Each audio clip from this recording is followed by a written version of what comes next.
Hello, Philadelphia! I'm Bruce Buffer. It's time for the Anthony Gorgano Show!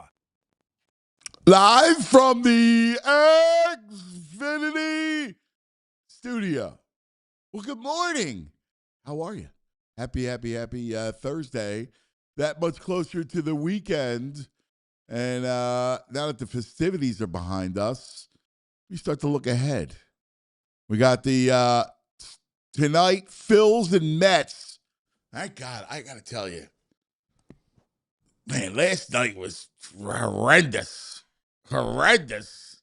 For those people like us that just live with this stuff every day, when you don't have anything, it shouldn't be that hard to get through, but it was. Like, we had the soccer match was great. That was fun. Argentina shocks the world, comes back, thrilling. But that was early. And then after that, it was like, well, I can't do the ESPYs. So no sports. And we got baseball's back, and we got Phillies Mets. The only game on the slate. Only game in all of baseball, and it's Phillies and Mets. So that's fun.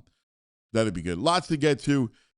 People think today could be the day. Maybe tomorrow. Maybe today. Who knows? But LeBron James, at some point soon, will make his decision. I gotta tell you, I'm over it. Like, way over it. Dude, just where you going, cuz? All right? Like, it's just lingering. It's just too much. It's like, all right. I was checking the Kalshi, and maybe there's some insights in Kalshi as to where he might end up. So the only clue on Kalshi was the Golden State Warriors jumped up to 31%. Cleveland at 37%. The Sixers, who were, when we last checked, 14%, are at 12. So they went down a couple ticks. And that's it. So yesterday, some fan ran into coach of the Warriors, Kerr? Yeah, Steve Kerr. He runs into Steve Kerr. Forgive me, because it's so stupid that I can't even imagine. So he goes, oh, what about LeBron? We get LeBron. And he goes, yeah, we got him. Now, somehow that's news. Somehow that got played all over the sports radio landscape. How is that news? You know what he was doing. Yeah, we got him. He's not making it. He's not telling you he has him or not. Going to stop. This is so ridiculous.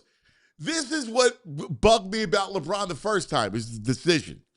And now this thing is going to linger on and on and on and on. It's been going on and on. Hey, where do you think he goes? Where do you think? There's a fine line. Let me a little advice to the king. A fine line between getting everybody excited and giving you that, hey, let's see what happens, the drama. But then quickly it will jump the shark, and the drama turns into annoyance, and it's like, all right, whatever, dude. I don't care where you go. Right? Like, that's kind of where I'm at. Now, obviously, I want them to the Sixers. It's a perfect fit. We've been over this thing 17 freaking 100 times. We know it's better here. There's a fit here. You know Mike Gansey. It's just perfect, right?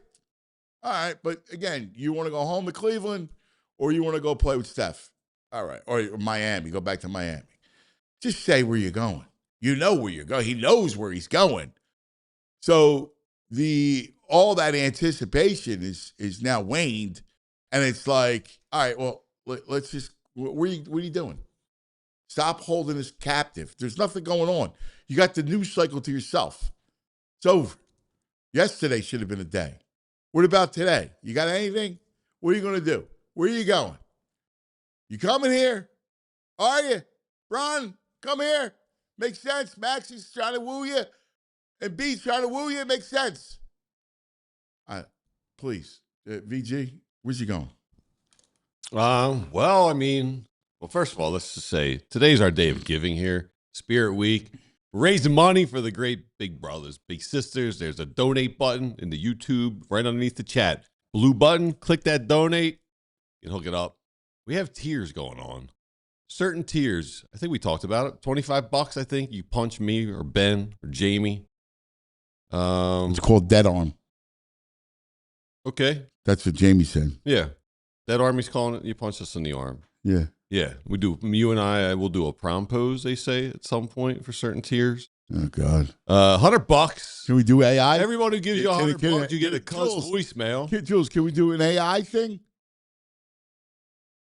I don't want to go near the guy. Yeah, we'll probably need to do something like we'll get some suggestions from the chat because we might need to swap out. I like I'm fine letting Cuz put his arm around. I don't want to put my arm. I don't want to touch you. I know you're fine with it, but The only thing I want to touch you with is with If he needs me to put my arms around him, I'm good. No, the only way I'm touching you is with a balled up fist. $150. Come in here as studio guest. Yeah, come on in, man. That's a good one. And Let's raise some money for the $500. kids. Me and Cuz will make a TikTok video. No. That's what it says. I'm not making All I a can TikTok say is video. that's what it says. Yeah.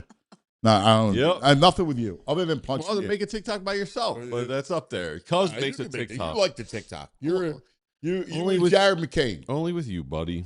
Only with you. You could do that, and we'll take any of your requests within reason. Right away, Within the reason, prom pose yes. is getting traction. Oh, God forbid. AI. It That should be like $1,000. AI. I don't want to. It's $50. Not I schemed this acceptable. guy. I don't want him anywhere near me. Oh, my I know. God. I know. We're already in. Oh, Fit man. Dad CEO No, Fit Dave. has donated $500 to Big Brothers Big Sisters for a Cuz and VG TikTok. No, Dave. Fit Dad says, sorry, Cuz, you're making a TikTok. No. Dave, you got to be in it. I got just the right one for him, too. There's a No. little trend out there. No. I got Oh, him. my God. It'll be perfect. Oh, man. Dave, you got to be in, Dave. Anonymous gave $40. Thank you, Anonymous. Thanks, Anonymous. Dave, you Nah, gotta this be just in the it. lazy. Just the lazy. We could get one by Monday. We could have one. No, Dave, Done. you could do it, Dave. You come in. And Eddie we'll Wright threw the $40. He forgot to add his name. Thanks, Thanks, Eddie Wright. Eddie. Hey, Davey, we'll be in your video. How about that? I prefer to be in your video. Just make a TikTok, dude. Man I'll up. be in your Man video. up. Make a TikTok. Even Baldy's made a TikTok. Come on. That did not turn out well. So what? He still did it. He's still a man. No one's Not about challenging that. his It's manhood. just about having to do with you. I'll do it with. Do a solo TikTok. No, I don't want to do TikTok. I got the perfect one for us. We'll do it at the end of it. We'll do it today. It'll be great. It's nothing. I got to corny. leave early today. Nothing corny. Moscow's got a thing today. I got to leave early. It'll take 30 seconds. Hey, Yeah. Oh God! Just the idea. Nah, we got doing another $20. on TikTok. TikTok Thank you. with Big Greg brothers, makes big me like, sisters. oh. Mm-mm. What about LeBron? I'm Uh, over it, dude. listen. I got no patience now. Well, there's a conspiracy going on right now. What canal conspiracy? And we have an insider involved in this. A friend of the show is involved in this. what? There's an ESPN podcast that came out. Okay. And the title of it, they're saying this is leaked. The title, Steph Curry behind LeBron's stunning Warriors decision. And in this episode, Tony Kornheiser and Frank Isola. You better reach out to Frank because he's involved in a podcast where the title is called Steph Curry behind LeBron's stunning Warrior decision. So we have an insider here. Maybe reach out. It's a podcast? Yeah. It's a PTI podcast. He must have been on part in the interruption. So And so what's the deal? Like, did you I don't know. watch it? Or? No, I just saw it minutes before we came in. There's the headline. Steph Curry behind LeBron's stunning Warriors decision? Question mark. Wait, So Frank. maybe they got inside information, Frankie and Tony. He got to tell me about this podcast I'll text you the image. and the conspiracy behind it.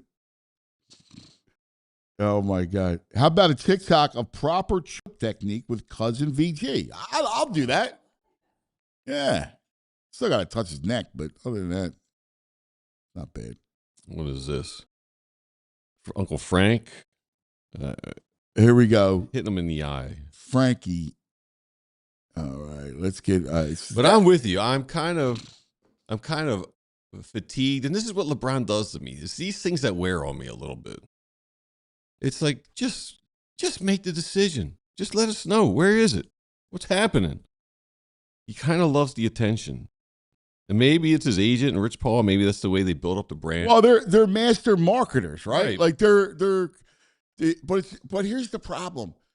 You got to know when it goes from anticipation and drama to jump the shark. Yeah, They don't have that. the fatigue. Yeah, they don't have that judgment. No, someone in the room's got to be like, all right, You know, because here's the thing. We all want them to come to Philadelphia, of course. But let's go. Yeah. Like, what are you doing? Okay. Like, everything, you got to move. Like, this is the perfect time. Yep. It's the All-Star break. There's nothing going on. Nothing. No SBs today. Nothing. Just announce it. Go. Now, I guess there's Fanatics Fest. Oh, he is there. He's making an appearance today. And I guess, right, he's going to speak today for the first time. I don't know. Does he do it there? That doesn't seem like the race. I don't know. Mike Rubin, Michael could probably get him to do it. All right. So apparently, Stevie G and Fit Dad said they never even mentioned Steph or LeBron in that episode. It's just a nonsense headline. Clickbait headline. Scott Galupo donated $50. Big brothers, big sisters. Scotty. Thank you, Scotty. Thank you, Scotty. You know what's funny about LeBron? I want to like him a lot more than I do. He does everything right. I agree. He does everything right. Build schools. Like, he's a good dude. Right. Great player. Yes. Like, he's a great, like, there's nothing bad. Like, I would do the same thing for Massimo. I never bat an eyelash at the Bronny stuff. Why is it that why don't I love him? I wish I knew. I mean, I respect I'm exactly the same as you. I don't know. It's things like this. It's the decision. Someone just mentioned they called him La Drama. It's a lot of drama, it feels like. It's a lot of look at me kind of stuff, maybe. I don't know. Because he's a perfect model superstar citizen stuff. He's great. He's exactly right. There's something that it's just not cool. I don't know. It's not even the cool thing. There's something about it feels staged. It does. A lot of you know what it is? Staged. You're right. Everything feels like fake. Yes. It feels staged. You're 100% right. And that's where I go. Like I feel like I don't know the LeBron. Well, right. Like, everything is calculated and guarded. I just don't know who he is for the most part. Right. Get a feel. And all this stuff, like where he goes, it feels like it's a big script in Hollywood. It does feel like Like, sometimes but it feels like there's a machine that's out there, right? Mm-hmm. And in the machine, it feels like there's a script. Like this is how life's going to go, right? It's the simulation, right? And boy, it's just. And this is LeBron. And that's what it feels like. It doesn't feel like, here's the thing about Jordan. Listen, trust me. I was around that guy. I was very young. I was around him. He was unbelievable, unbelievable. But he was a bastard, right? Like, he was he had all kinds of flaws. Yeah. And everybody knew it. And everybody protected him. Right. Right? To the point where he has to go play baseball. Right? Yeah. But there's something about him that he was being himself. Yes. And he was he wasn't. He always felt. He wasn't lovable. Like Steph Curry's lovable, right? Like he's a lovable dude. Bron, I don't know if he's lovable or not. He wants to be. He reminds me a lot of McNabb, like yes, kind of way. It's weird. Yeah. Well, there's the air of fakeness. Yes. Now, all this said, I'm blathering right now but if he chooses the Sixers, I'm going to be all bronzed up. Let's go. I'll be the biggest hypocrite in town. I'll get a jersey. It's just something weird. I can't explain. Doing some comments right now. Eric the Lash. LeBron's not a hate the face. He's a hate the concept. Yes, Joe he's about a concept. LeBron's a D-bag. I don't think he's a D-bag. Anthony, LeBron's the GOAT. Kyle, he's corny. Jordan's cool. That's it. Yeah. You can be a good person and also a narcissistic D-bag. 76. Yeah. He does remind me. He is a bit narcissist. LeBron's associated with super teams, load management. Yeah. Players league. And maybe a team league. That's who said that. That's excellent. That's Eric DeLash. That's excellent, Eric. And maybe that's what it is. Maybe he's associated with all this. Like the league. Here's the thing about sports. And I love it as much as I've ever loved it. But man, we go way to the show. Like everything's a production. Yes. Everything's a media. Like I subscribe to this guy it's talking about like content studios, and he does all these videos about, the industry and Hollywood and all this other stuff. So he writes a newsletter. So I subscribe to it. And he was talking about how sports teams are becoming the biggest studios. Like, the Kansas City Chiefs did a Hallmark movie. Right. Right? Mm-hmm. So and it's like, hey, this is just the beginning, because all these sports teams have what it takes to create their own studio. Years ago, Hollywood became Hollywood because there were banks, right? There were banks that would produce movies and television. But back then, the movies were a big deal. Yeah. And they were just banks. And they would produce it was that was the business. And to get a movie done, you had to go to Hollywood because they had the money. Mm-hmm. Well, now you don't have to do that because production is much cheaper because of technology, because of distribution, and sports teams have all the money. Well, they have all the money. They have a built-in fan base, like these comic book movies. Right. We'll release a Spider-Man. Spider-Man's popular. So these sports teams all have built-in fan bases, which these people in these board meetings just assume, if they like the Eagles, they'll watch this movie. Right. Support it. So, yeah, I can see it going that way. And if you have a fan base that's, north of 10 million people, yeah, that's the secret sauce. You get 1 million streams. Right? That's the secret sauce to make money. Mm-hmm. So that's where it's all changed. And sports is going there. Like the All-Star game, I love the All-Star game. I love our role in it. I thought we were great.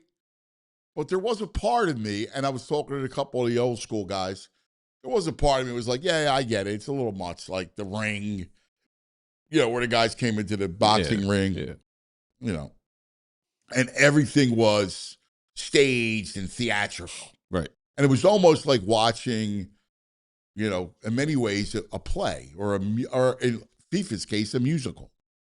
Like, well, they're almost telling you, hey, the game's not enough. Right. And they've always said the game's not enough. They've always said that. They've always said that the game is not enough. Who's that? I don't know. It's random people walk in the store. This is what happens when you leave the door unlocked. I don't know. Maybe the wrong way. Yeah, I don't know. I see these people come in. I go, who's this guy? They just look around. Yeah, we're the fishbowl. But the idea of and that's where kind of LeBron is. LeBron is all about the packaging. Right. Right? Yeah.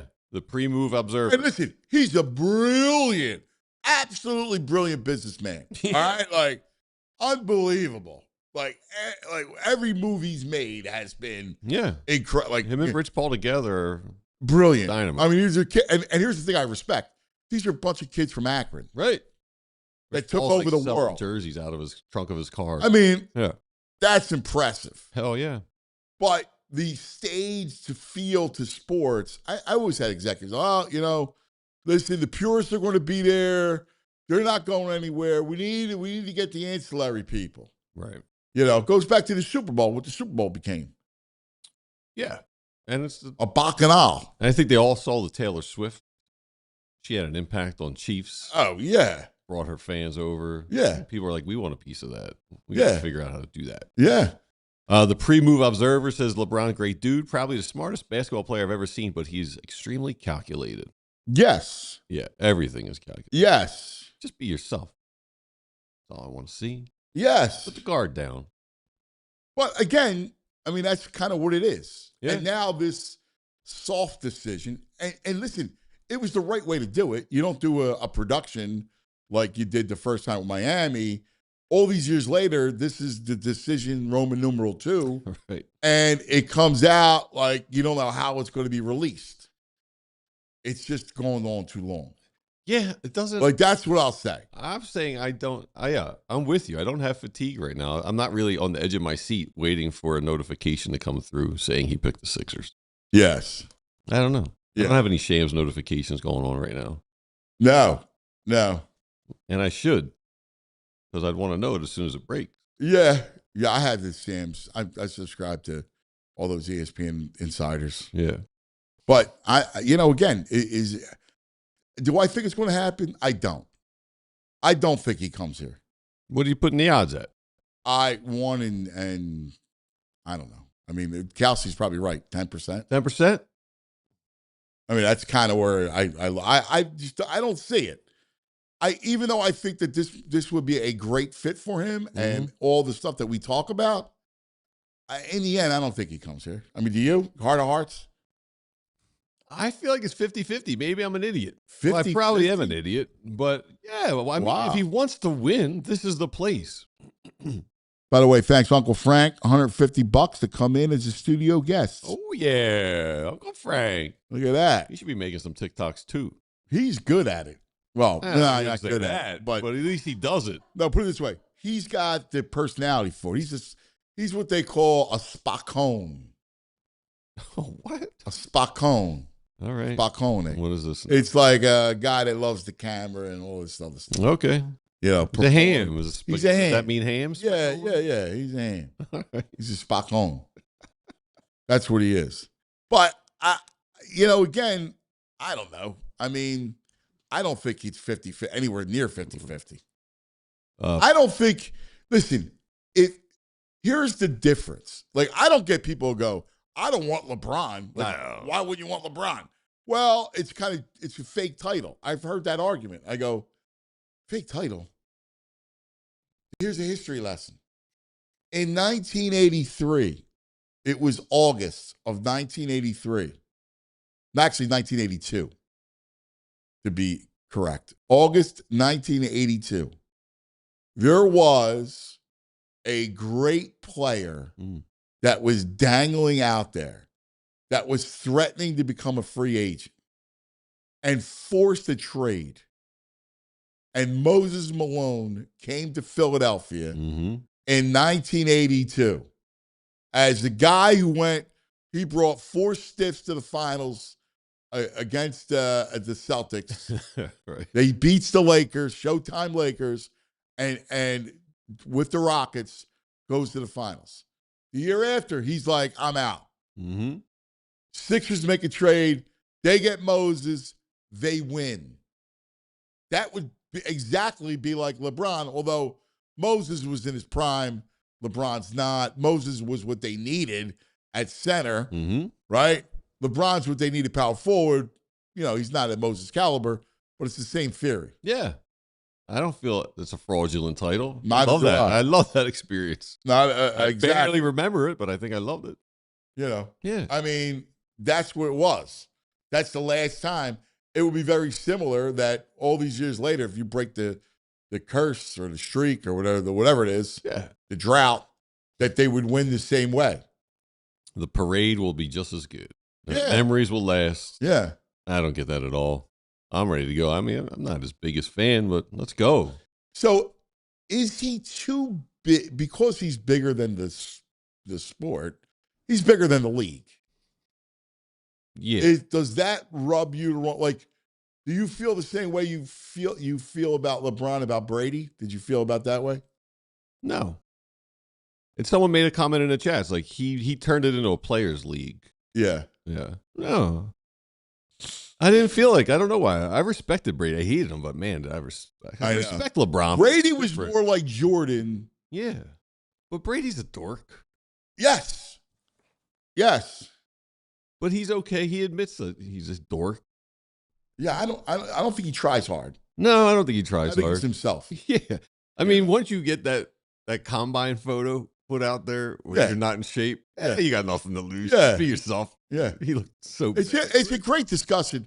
We'll continue it with Pat. We got our man, the editor, the headlines. Can't wait for these. Love the headlines of the week. It's fantastic. Thank you already, guys, for your generosity, for big brothers, big sisters. We really appreciate that, guys. And again, listen, you're all Eddie Wright says, I'll give you $40 for a jar of my crab gravy. How about this? I'll give you that for free. You already donated. How about you make a TikTok of you making the crab gravy? I will. Like Bryce does. Like your boy Bryce. Like he makes his lattes, you make your crab gravy. Do a TikTok just like that. I will. Yes. I will do that. All right. I will do that. Sweet. And what we could do is, if they want, I'll edit it. You get someone in your house to all right. raw footage, I'll edit it. Let me ask you a question. We have, if I brought a pot of crabs in here, but we don't have working stove, right? No. Because I need it for the pasta. Yeah. Oh, you boil the water. Oh, the crab gravy will be made already. I can make the crab gravy, bring the pot in, but I need to heat it up. Yeah. Yeah. Now you'd have to have the noodles done, and then we'd microwave them. First of all, they're not noodles. Second of all, we don't microwave pasta. Okay? Right, Jules? We don't microwave pasta. Jules doesn't know. She knows. She knows. Her husband to be is a chef. Sure, he knows. She knows. Oh, he does all the cooking. It doesn't matter. She knows by osmosis. She knows. Good idea, Jay Tidwell. Maybe we could get a hot plate up here, like in jail. I can ask some people I know to bring. I mean, I'm sure we can get a hot plate for $40 on Amazon up here. A jail hot plate. But I'm figuring out a way. How can we get the diehards to come hang out and have the crab gravy? $13, 100-watt single burner hot plate. Somebody drive it in. Just stop. I don't want the hot plate. You can't make. I don't know. Can't boil water on a hot plate. Yeah, but I need to have two burners going on. I need a kitchen. God, you're like Julia Childs here with all these. I need a kitchen.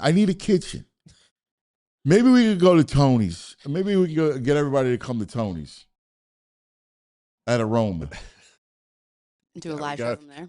Yeah, friend of the show, Vinny. Yeah, you showed me the hot plate, a single burner, right? I need two burners though, Vin. All right, we get two of them. They're $12.99 a piece. I'm sure our Or is it big enough for a pot? It's like a big pot, yes, like a big spaghetti. Yes. And I'm gonna make a big pot of crabs here. Maybe if they're watching, maybe they go grab us two burners. All right. Lots to get to. Enough of that. Lots to get to. But we'll try to do something special for the diehards. We appreciate you guys. Really, all kidding aside, thank you. It's why we exist here at PHLY. All right. Let us take a quick TO and come back with the great Pat McLoone. Talk about the Bet Park Sportsbook online casino app. We're down to the championship. Yeah, the championship. Argentina and Spain. After Argentina's comeback win, you could bet on all the final match action while you watch. What is it, Saturday or Sunday, right? Yeah. Loser games on Saturday. Yeah, Sunday. Live betting on the World Soccer Championship is better on the BetParks online casino app. And then all the baseballs and everything, the baseball stuff, the futures. You name it, the BetParks online casino sportsbook app. The only app that we'll ever use and recommend. Check it out right now. New customers get up to $500 casino bonus back and 500 spins on the soccer-themed game. Go, go, go. Collect them. You got to be in PA, New Jersey, Michigan, Maryland. You got to be 21. If you have a gambling problem, please call 1-800-GAMBLER.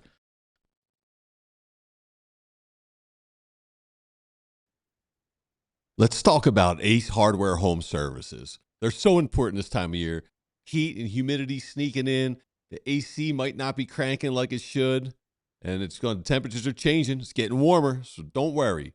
If you got issues, Ace Hardware Home Services, they got you covered.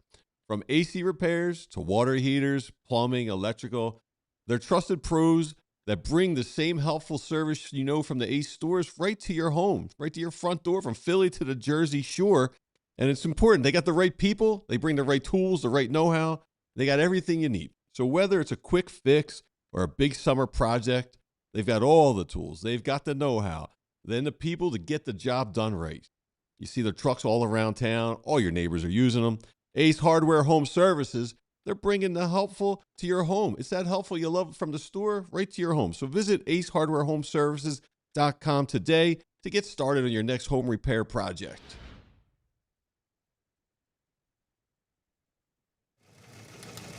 Extra, extra, read all about it. This just in, ladies and gentlemen, and all the ships at sea. It's time for headlines from the editor's desk with Pat McLoone.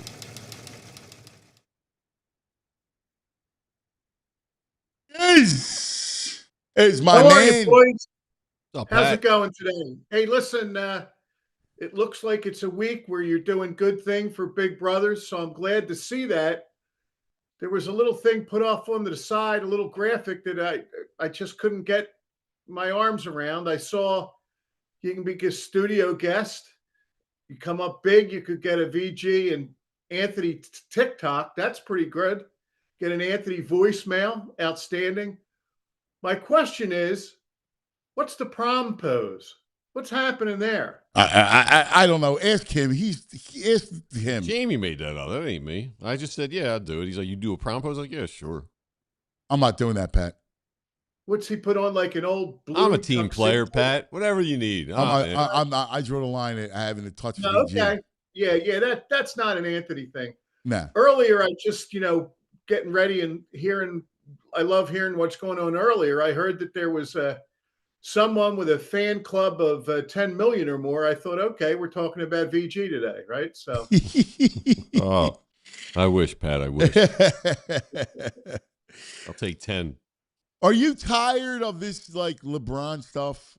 Like, I want to get into before we do headlines, I want to get into a conversation about what it feels like an orchestrated show that sports has become.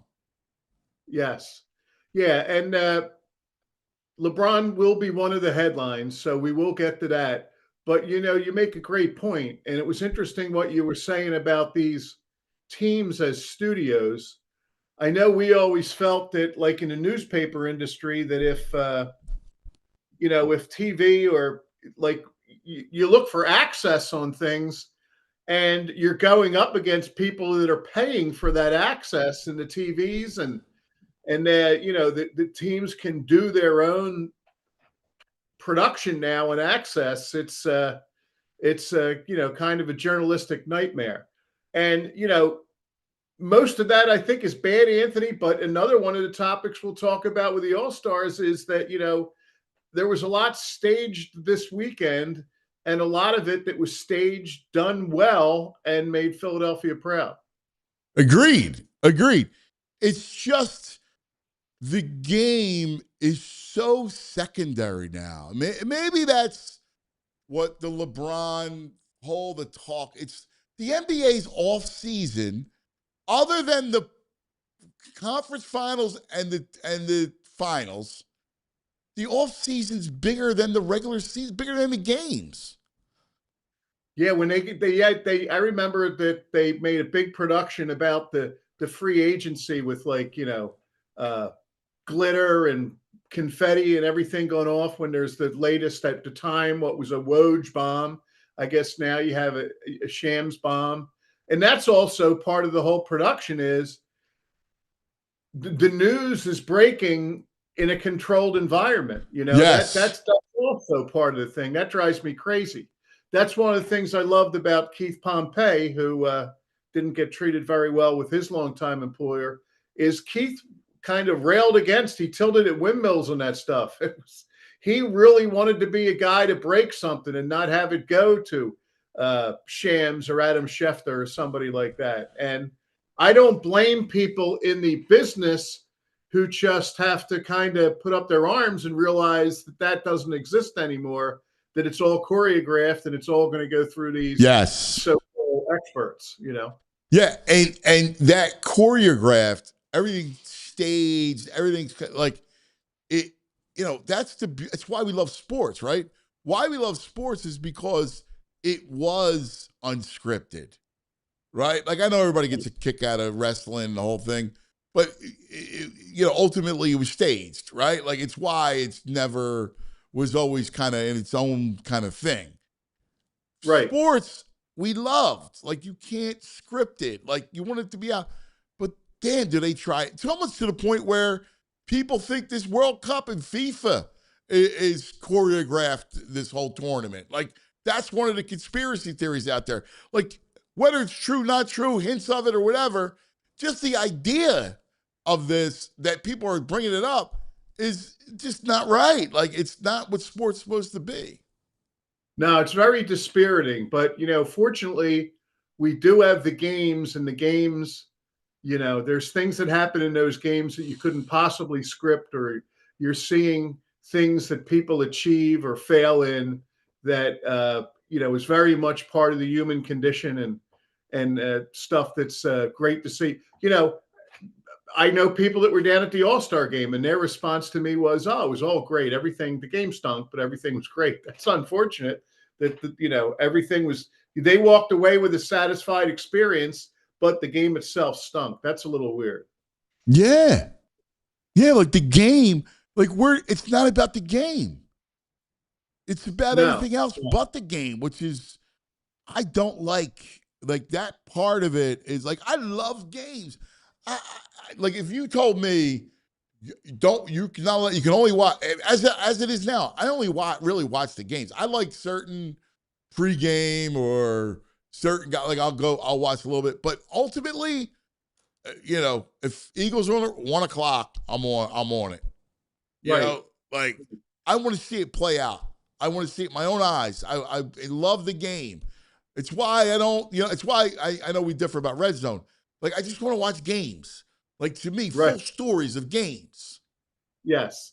Yeah. And, I like the pregame as much as the next guy, but even that gets nuts. The Super Bowl buildup. I was surprised yesterday watching the World Cup. I get that it's the biggest game on their stage. It only happens one every 4 years, but the game's at 3 and the pregame starts at 11. Yes. How much pregame can you do? I mean, really, I mean, you got 4 hours to talk about Lionel Messi? Like, 4 hours. Like, Super give Bowl, me at least you got these, I don't know. Maybe it's me. Whatever. I just give me the game, man. Play it. I want to see sweat. Yeah. Give me an hour. Not people with makeup on. Yeah.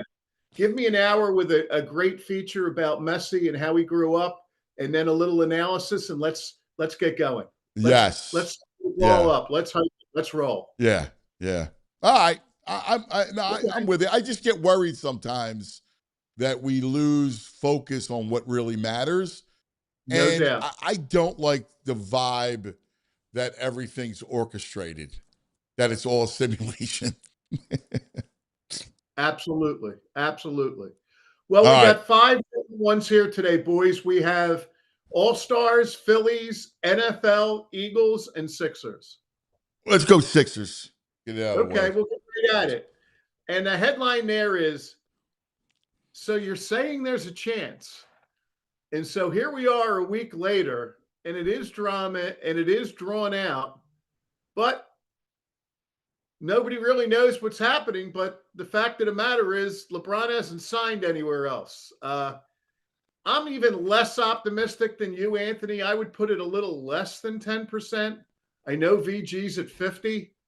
God bless him. He's all gummied up. Right? But I don't know. The only thing I can see, I just can't get around that. As somebody who likes a story and an arc and a life and a career, and you're so big that you're in a position to orchestrate and manipulate it, the only thing that really works in that story for me is him going back to where he grew up and making it happen. So that's kind of hard. If something happened with the Cavaliers that kind of blew that up somehow, then I'd really start taking the Sixers thing seriously. But I also love the fact that the Sixers would even remotely be taken seriously, because as we talked about last week, there's interest around the country in the Sixers now.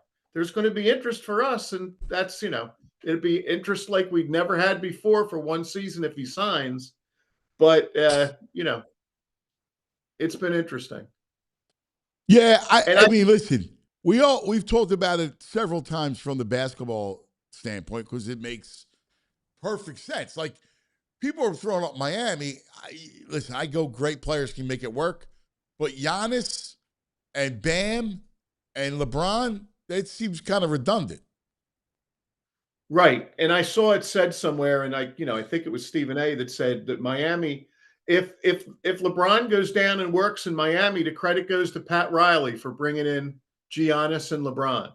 And believe me, however this thing plays out, if there's a championship to be won, LeBron rightly wants the credit to go to LeBron.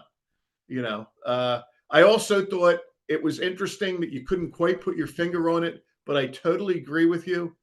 Everything says that LeBron should have more kind of adoration or fan thing, but there's just something that's hard to say. I mean, this is a guy that really he's kept his body in great shape, and they don't make bodies like that. And also that he's kept his nose clean, and he's done such wonderful charitable thing. He's an interesting guy. A real weird thing about LeBron is LeBron's a good actor. I've seen him in a couple of movies and stuff where he's a pretty good actor. He's a guy that's a well-rounded, accomplished guy, but he's intelligent. Like, he's got a million great qualities. There's just something inauthentic. I can't. Is it us? Is this us old guys? Because the younger guys love. They say he's the GOAT. They love him. I don't know. Is it just our generation, old heads? What does that mean? Like the younger kids don't find him as inauthentic.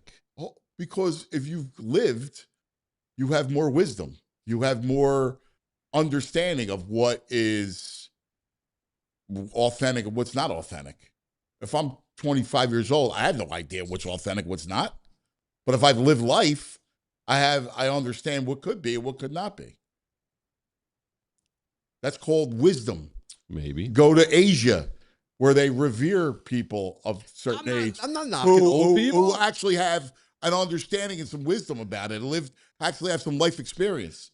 And not just goes, oh, I will fawn. So do you think that as this generation of people get older, they'll be like, oh, I was duped?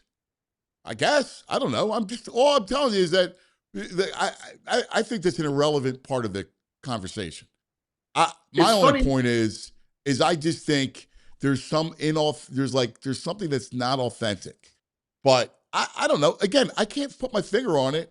And maybe it's just because he's so big and so perfect that you go, there's got to be something else. And we saw the flaws of Jordan. And I also know that today it's a lot easier to wear a mask, even though there's media everywhere. Money controls everything in this world. Yeah, and it's funny you brought up Asia. I wonder whether LeBron's as big in Asia. Nothing was bigger than Jordan in Asia. I get the sense that it's not the same with LeBron. Yeah, Kobe was a monster. Yes. Kobe was a monster. Listen, you know what's funny? I mean, LeBron's the old guy now, right? Like, he's this guy's been around forever. God bless him. I like the new player. I like the younger players. Like, the league, what interests me about the league is not, like, I can't wait to watch Maxey, Edgecombe, Brown, and Philon off the bench. I can't wait to watch that. I'm pumped up over that. Sure. And I mean, 5 weeks ago, that really wasn't there. And so I'm just really grateful that we have this kind of level, and that the editor's desk knows that he's probably going to be talking a lot more Sixers next season than we have in the past. Yeah, man. Like, you're right. We weren't thinking we were going to be talking this much Sixers. There's no way. Absolutely. But the league itself, I just wanted to get back to basketball. Like, it sounds, again, like, just give me basketball. Like, I like the summer league stuff. I watch that. Just, there's so much noise. And maybe it's just a product of, I'm just tired of all the noise, and I just need football. Well, it's help is on the way, Anthony. Help is on Yes. the way. We're getting closer. Because this is this time of the year is all about noise. Like, is there anything more useless than the ESPYs? Don't he? A good friend of mine last night said, "Oh, I have chills." Jim Abbott's speech, and God bless him. I'm sure it was great, but I wouldn't for a second think to turn that on.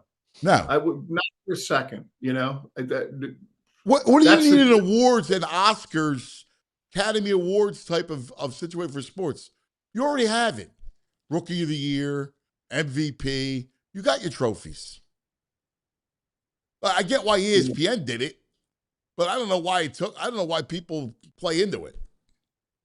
Right. Yeah. I literally don't know anybody younger, older, in between that says, "Oh, terrific. I can't wait to throw the ESPYs on tonight." I know. I guess they get the ratings or they keep doing it, and I know that they need it everybody needs to kind of promote their own product. So I don't begrudge them that, but I mean, if we did you're on the edge of your seat with these awards. Who might win best soccer player? right. Wow. Surprise, it was Messi. Who won the best MLB player? Surprise, it's Ohtani. I mean, it's like, where's the drama? Hockey? Well, McDavid, maybe. Yep, McDavid. Yeah, right. No drama. No suspense. That's the truth, man. Right? That's the truth. It's like the obvious awards. Yeah, if you put out a list of stuff that you think is fugazi in sports or whatever, and you had the ESPYs on that list, they would really, really make a run for the top. Really? Yes. Yes. Like, I get it. Like, MTV would do their movie awards, but they didn't. They did like best kiss or best car chase.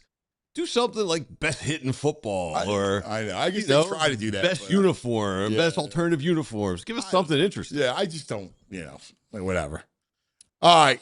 Headline number 2. All right. Well, let's go to what else is in the moment, and that's the All-Stars. And the headline on that is the real All-Stars. And to me, the real All-Stars are the city of Philadelphia and the fans. Yeah. It's been a great, great summer for Philadelphia. I mean, I'm very proud of the city and, our friend Meg and the way everything was pulled off for the World Cup. But what I'm even prouder of is that people came into town, went to the restaurants, went to the bars, went to the games.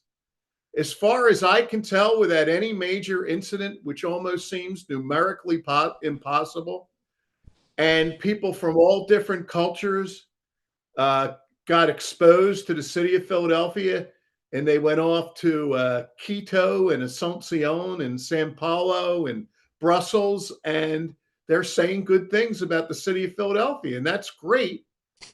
And then multiplied with the All-Star game. It was a shame because it wasn't right beside the stadium or whatever, but I do give, I guess, Fox credit for having some of that red carpet feel at Independence Mall. They did a great job. I got to tell you, like as much as I started to rail against all the stage piece of it, they killed it. They had a great broadcast. It worked. Very. I was talking to Tom Verducci last night. We were texting back and forth. He's like, dude, your town, man, your town was strong. It was great. It was great for baseball. I was like proud. I had this great pride that Tom Verducci's telling me that Philadelphia was great for baseball.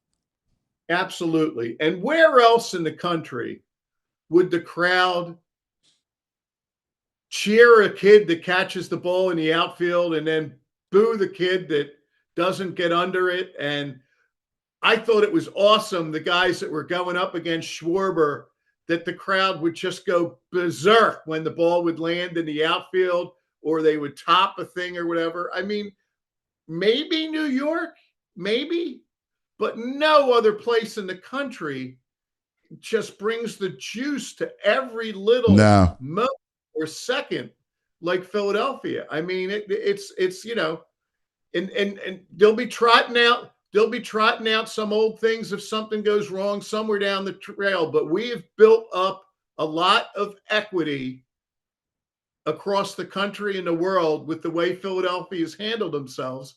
And it's really something to be proud of. And I give credit to anybody that played a little part in sitting at a bar stool next to somebody from Paraguay, or somebody that was booing their lungs out the other day at the home run derby. Just terrific. Yeah, it's a great point you bring up. It's every individual that makes the collective, which is very Philadelphian, right?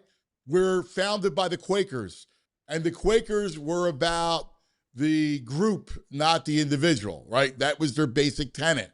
What is best for the group, not about individuality, right? It was all about the group. And everybody, the group that was Philadelphia sports and Philadelphians, they went out of their way to make it fun, hospitable, enjoyable. Like it was real.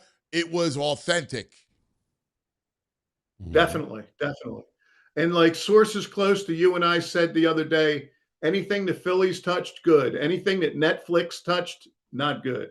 I could have done without the streaming service having Monday night, but it was the whole thing.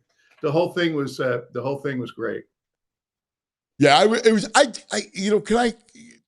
do like Netflix. I mean, I like the fact that Netflix is huge, right? Like, so there's a part of me, and this I guess is hypocritical, but there's a part of me that loves the fact that like sports is taking over Netflix, right? Like, so I think it's kind of cool. I just think they got to get used to doing sports, right? Does that make sense? Oh yeah. And I mean, the streaming of it is, I remember, my friend Joe Hand telling me that there'd be a lot of glitches in the beginning with streaming, but you'll see, give it a year, whatever, and you won't see those glitches, and you don't. They've really closed on that kind of thing. And I think the next thing for them is to figure out how to produce real compelling sports TV. Right? Like even Amazon, on the Thursday night, you do all the crazy stuff, and they're still the streamers, I think, are still feeling their way around what makes a great sports broadcast.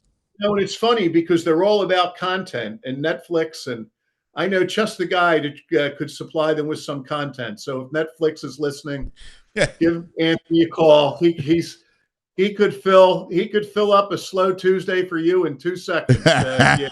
Thank you, buddy. Sign the man up. He deserves it. But it's funny. They're all about the content, and what they're lacking, you're right, is they're lacking content around the game. They're lacking, they're lacking the stories that, the tearjerkers and that kind of thing that get you into it and buy you into it a little more emotionally. Yeah. I think they're also just missing, like when you hear CBS or NBC, they'll give a shout out. Pat McLoone, he's been with us 37 years directing. Yeah. So Netflix is probably, you can tell they have people who don't have the bones of doing That's a good point. Big sports productions. And I think they got to get better sports people in there. That's a good point. Yeah. All right, let's do this. Let's take a quick TO and then come back for headlines 3, 4, and 5. Looking forward to it. We have the great editor with us. First, a word from our friends.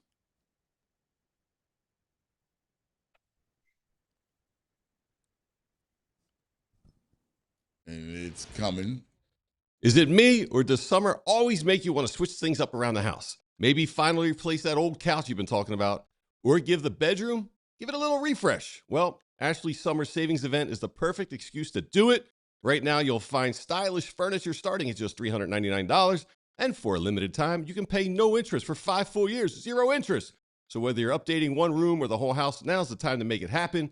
Upgrade your space, enjoy those summer vibes, and shop Ashley's Summer Savings Event in-store or at ashley.com. Here at PHLY, we are so lucky to be partners with Big Brothers and Big Sisters, and something big is happening Thursday, tomorrow. It's All Cities Day of Giving, supporting the amazing folks at Big Brothers and Big Sisters.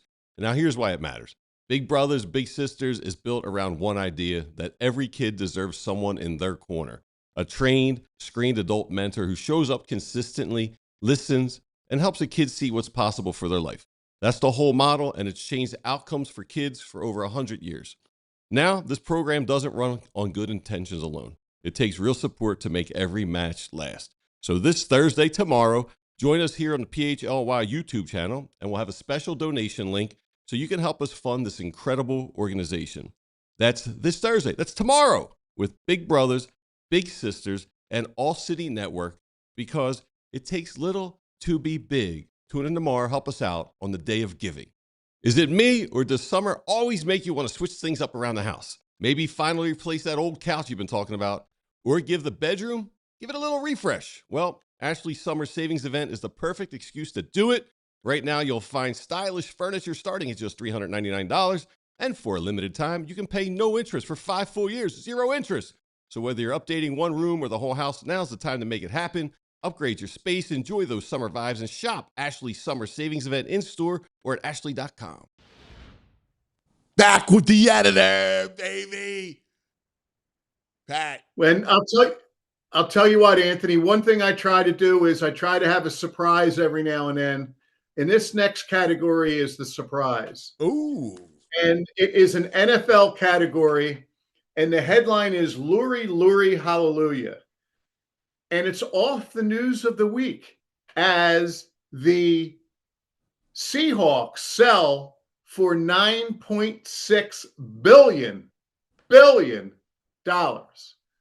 And it got me to thinking about the state of ownership in Philadelphia, and that we really have had solid and great ownership ever since Brayman was out and Jeff Lurie was in. And I wanted to go back to you guys. These are the headlines from back when it happened. Wow. Anthony, this is a story that tells you how far communication has come. Look at Jeff. What a great Lurie, headlines. Jazzy Jeff. That's Yeah. all Eagles go Hollywood. That's awesome, man. Yep.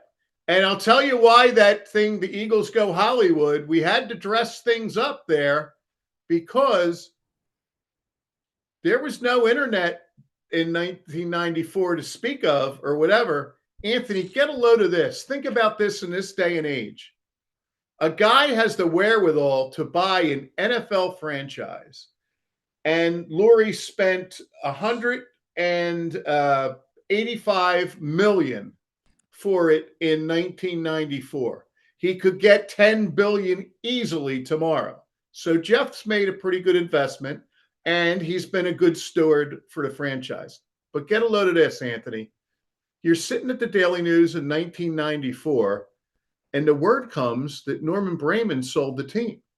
So everything you're flipping around, and you know, one of the things that used to be funny that we used to do is with the Inquirer, and you know it from your years there, we had what we called a library, but it was just voluminous clips and photos and stuff. So when something big happened, like somebody died, the Daily News would always, and I'm sure the Inquirer did the same thing, we would rush to the library to pull the file, to beat the Inquirer to the file, to get out what we wanted, you know. But anyway, in 1994, whoa, the Eagles are sold. Big story. What are you going to do? Let's do this. Let's do this. Hey, tell me about the guy they bought it. Jeff Lurie. What do we know about him? Come on now. We got to know more about this guy. Come on, give me.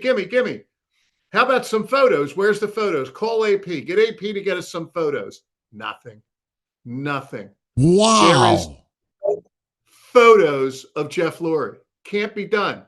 Get a load of this. That thing on the Hollywood page, that headshot of Jeff Lurie, that's all we had to work with. And you know how we got it? We went to the Eagles and said, we need photos. Anthony, we had to drive from Center City to the Royal Bank on Montgomery Avenue in Narberth. And there was a place above the Royal Bank that was some kind of business, and they're going to hand us a glossy of Jeff Lurie. That's the only way we got that photo. What was the business? Way. I know. It's amazing. And he had the wherewithal to do it. He had this Hollywood stuff. The only photo we could get on day one was by driving to the Royal Bank on Montgomery Avenue in Narberth and getting it. Holy, amazing. Why was it there? Why was it sent there? I don't even remember what the connection was to it. I remember us asking why there, whatever, and we never really got a good answer. All we knew is if we got there, they would hand you the photo when we desperately needed the photo. That's wild. Well, what's a photo on the back with him throwing a ball? Did you get that later? Yeah, that's a later. The day they bought was the Hollywood thing. The thing later is when he comes into town for the press conference, and you take him out onto the field at the vet and have him toss the ball around. So now you can control a little bit about what you're shooting and what you're getting. That's wild. That is. Yeah. Hey, did you notice on the top right, rocker Kurt Cobain's suicide from Nirvana to hell. Yes. Sorry, Kurt. Lori just knocked you off the front. Yeah. Lori knocked the rock and roll superstar. Oh my God, Kurt Cobain gets knocked to the inside. Yes. This is Philadelphia. I'm sure Kurt Cobain. I mean, Nirvana, the Eagles. Yeah. Kurt Cobain led the story in the Seattle Times and Post-Intelligencer, but not in Philly. Plus, yeah, Kurt Cobain was good tabloid stuff too. So we're tabloiding it up. We're the Daily News. But only way we could get our hands on it was, it's incredible. I remember the reaction too, being like, what's this Boston rich kid with his grandma's money? What's he gonna know? Fantasy football guy. Look, he's turned him into a superpower. Yeah. Mm-hmm. Yeah. No, he made the. And remember, his movies weren't that good. Oh, V.I. Warshawski. Yeah, they're bad movies. Very good. Very good, VG. Yes. Yeah. And you're right. Yeah. He's become a great, not just a good owner, a great owner. And the you know better than anybody, but the guy from France was the worst owner ever. Unbelievable. Yeah, I mean, on day one, and Lurie surrounded himself with smart people, not necessarily football people. Joe Banner wasn't a football person at the time, but, he was certainly sharp enough. But, yeah, I mean, Brayman, he didn't care. Jeff Lurie wasn't going to drive Reggie White out of Philadelphia. I'll tell you that right now. Man, that was so true. And you're right. But listen, he made the greatest hire, and it helped shape his whole franchise. And all this success goes back to Andy. Like, Andy told them how to do it. Like, Andy showed them the way of how to be a professional football team. And I remember the Andy thing too. I mean, we were covering that. We had millions of people that we thought would be in it. And Andy wasn't on anybody's radar. He was the quarterback coach in Green Bay. And I remember going downtown to the press conference just as I wanted to see this guy up front. I remember it was like a hotel in like the area where the old Four Seasons was. It might have even been the Four Seasons. And they had a morning press conference for Reed, and he, explained himself, You know what's nuts? Pat, I was just talking about Andy because Baldy and I went and had beers with Spags the other day, and we were talking about Andy. And, it's funny. He's such a creature of habit. He just changed his playbook software. Since 1999, he had the original playbook software, and they just talked him into changing it. Because you know how it is. You get used to software, right? Like, I'm like that with Microsoft Word. I need to write out of Word. I don't know. It's just something that I'm used to. And I'm the same, yes. Yeah. Right? Like, I like it. And Andy's the same way. Like, he just moved to Vizio because it's like, they were like, yo, dude, you really got to do this. And all the things that he does, like going away, like they're going to go away for training camp for 2 weeks, right? Like Andy's always done that. In fact, he got mad because he got talked into not doing a rookie camp, right? Like, how the rookies go first and then the veterans? Yeah. Well, they did away with that. It was like 3 days. And they had a bad year. And he's like, see, we're going back to my way. And like, he's still, and it's funny. Spag said, he goes, you know, he has never, ever spoken to me about my defense. Like, he comes in like maybe for like an hour just to see what I'm going to do. But he doesn't say, hey, what about this or think about that? Nothing. He goes, it's amazing. And he always goes, he goes, listen, you got to stay because as long as you're here, I want to be here. Like, so Andy wants to coach. Like, he's not going anywhere. Yeah, and he was the same with Jim Johnson. He just let him do it. Which is so fascinating because all the roads come back to here. Like Jeffrey Lurie, Howie, like, you know, I mean, that all came from here. No Howie doubt. got his, No doubt. you know, Howie got his football education from Andy. Yes. Yep. Yeah. I just think And, you it's know, interesting. Like, I love that stuff. And, you know, Philadelphia, the ownership's been pretty stable around here. So we're lucky for that.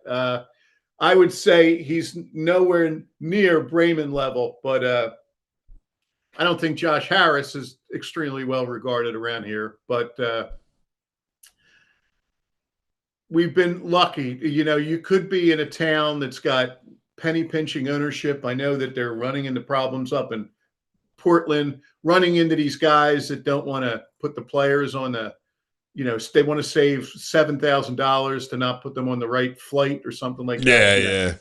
Yeah. You know, it's not something to, you know, you can't run businesses cut, and you can't run a successful sports franchise without investing in your product. And Yes. we've been really, especially with the football team around here.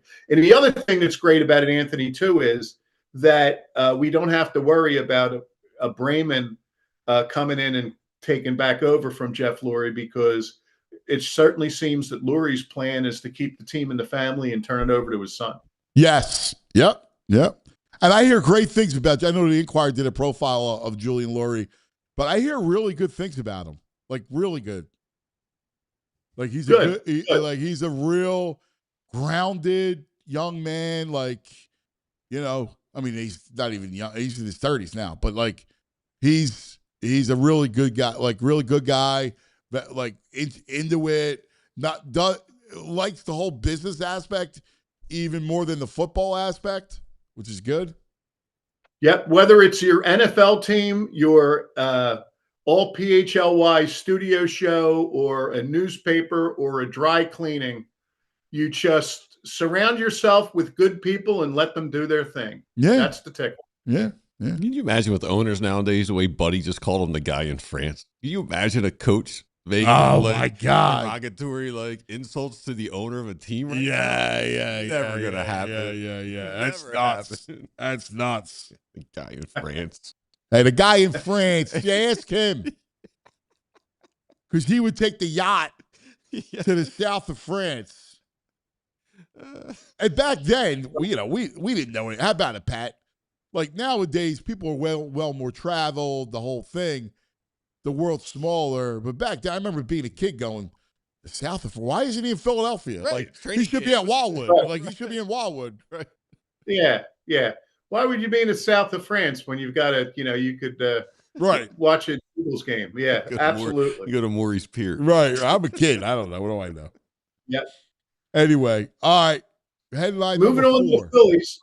Moving on to the Phillies, and we're officially in pursuit of Red October, because it all starts again tonight, and it starts in a big way. This is one heck of a homestand that's coming up, and you can make the argument that we're going to know a lot about where this is going to go by the end of this homestand.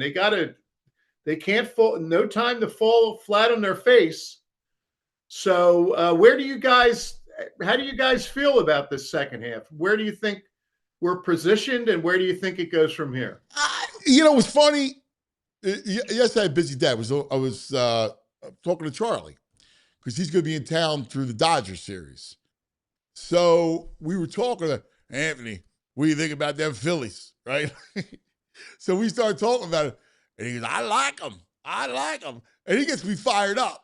I go, I'm with you, Skip. Like, if you got Luzardo and Wheeler and Sanchez cooking, like, that's what you need. I go, the one thing you need is Dombrowski's got to get a fifth starter. Like, because you can't, like, you got to be careful over the second half of the season with those three and not put too many innings on them, because I need to ride them in the playoffs. Like, I need to get 7, maybe 8, if I can, out of those guys.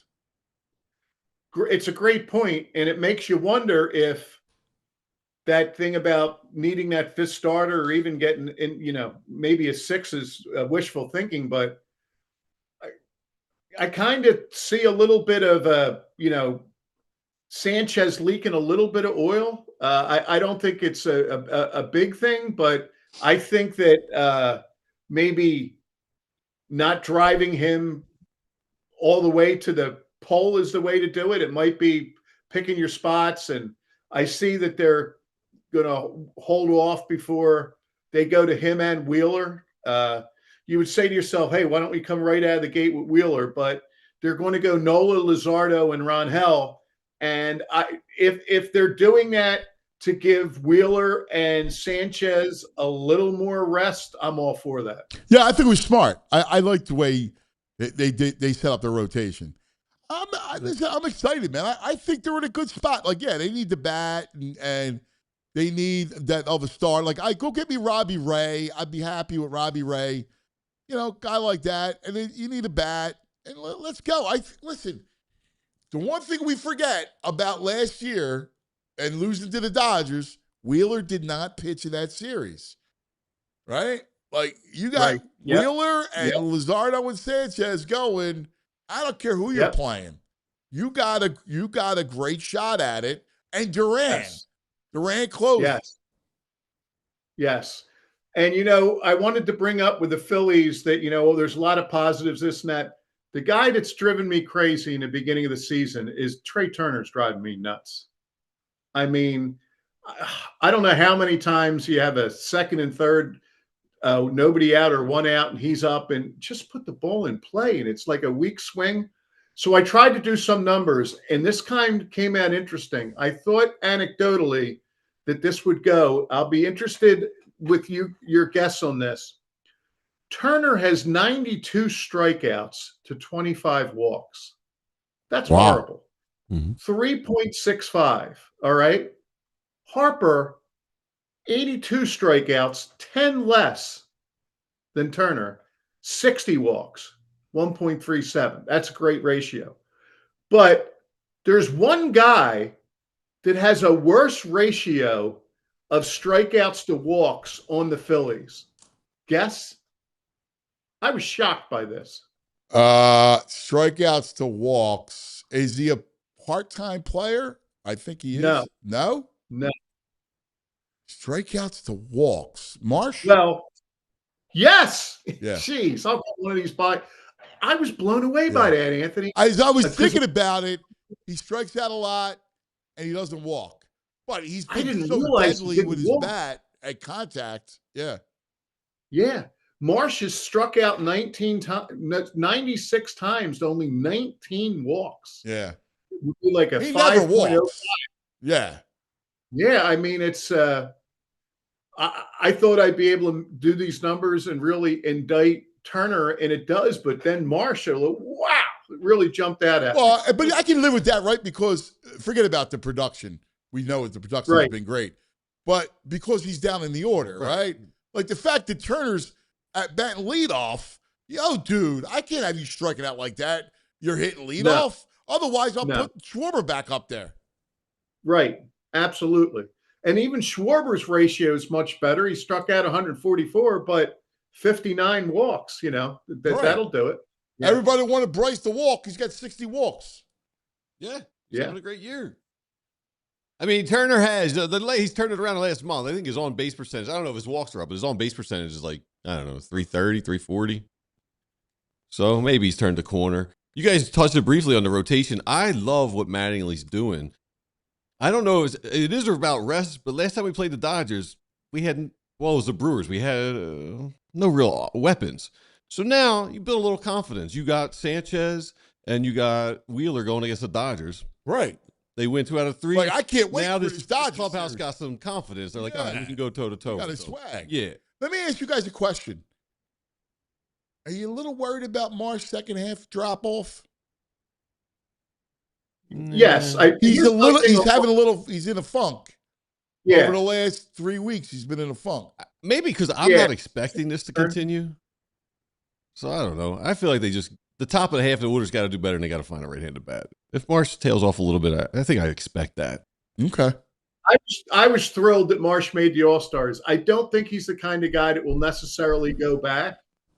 But wasn't it interesting that it looked like Harper was throwing some shade at Rob Thompson? It looked like it. Threw him under the bus. Yeah, but Marsh is not a guy I worry about coming up in a big situation. I know I'm going to get an honest thing there. I think he'd be. Yeah, I agree. Listen, the guy's been great. I need more out of Stott and Bohm, and I just again, the JTs. Right. Like, you got the signs too many. There were pretty good though. I mean, you were looking at Bohm at 151 at one point. Since May 1st, his OPS he went from 151 to 247, and his OPS from 426 to 632. So hopefully, I'd be more. Your point's a good one. I'd be more in. I think they'd be better served by continued upswing of Bohm and Stott. And if Marsh levels off a little bit, okay.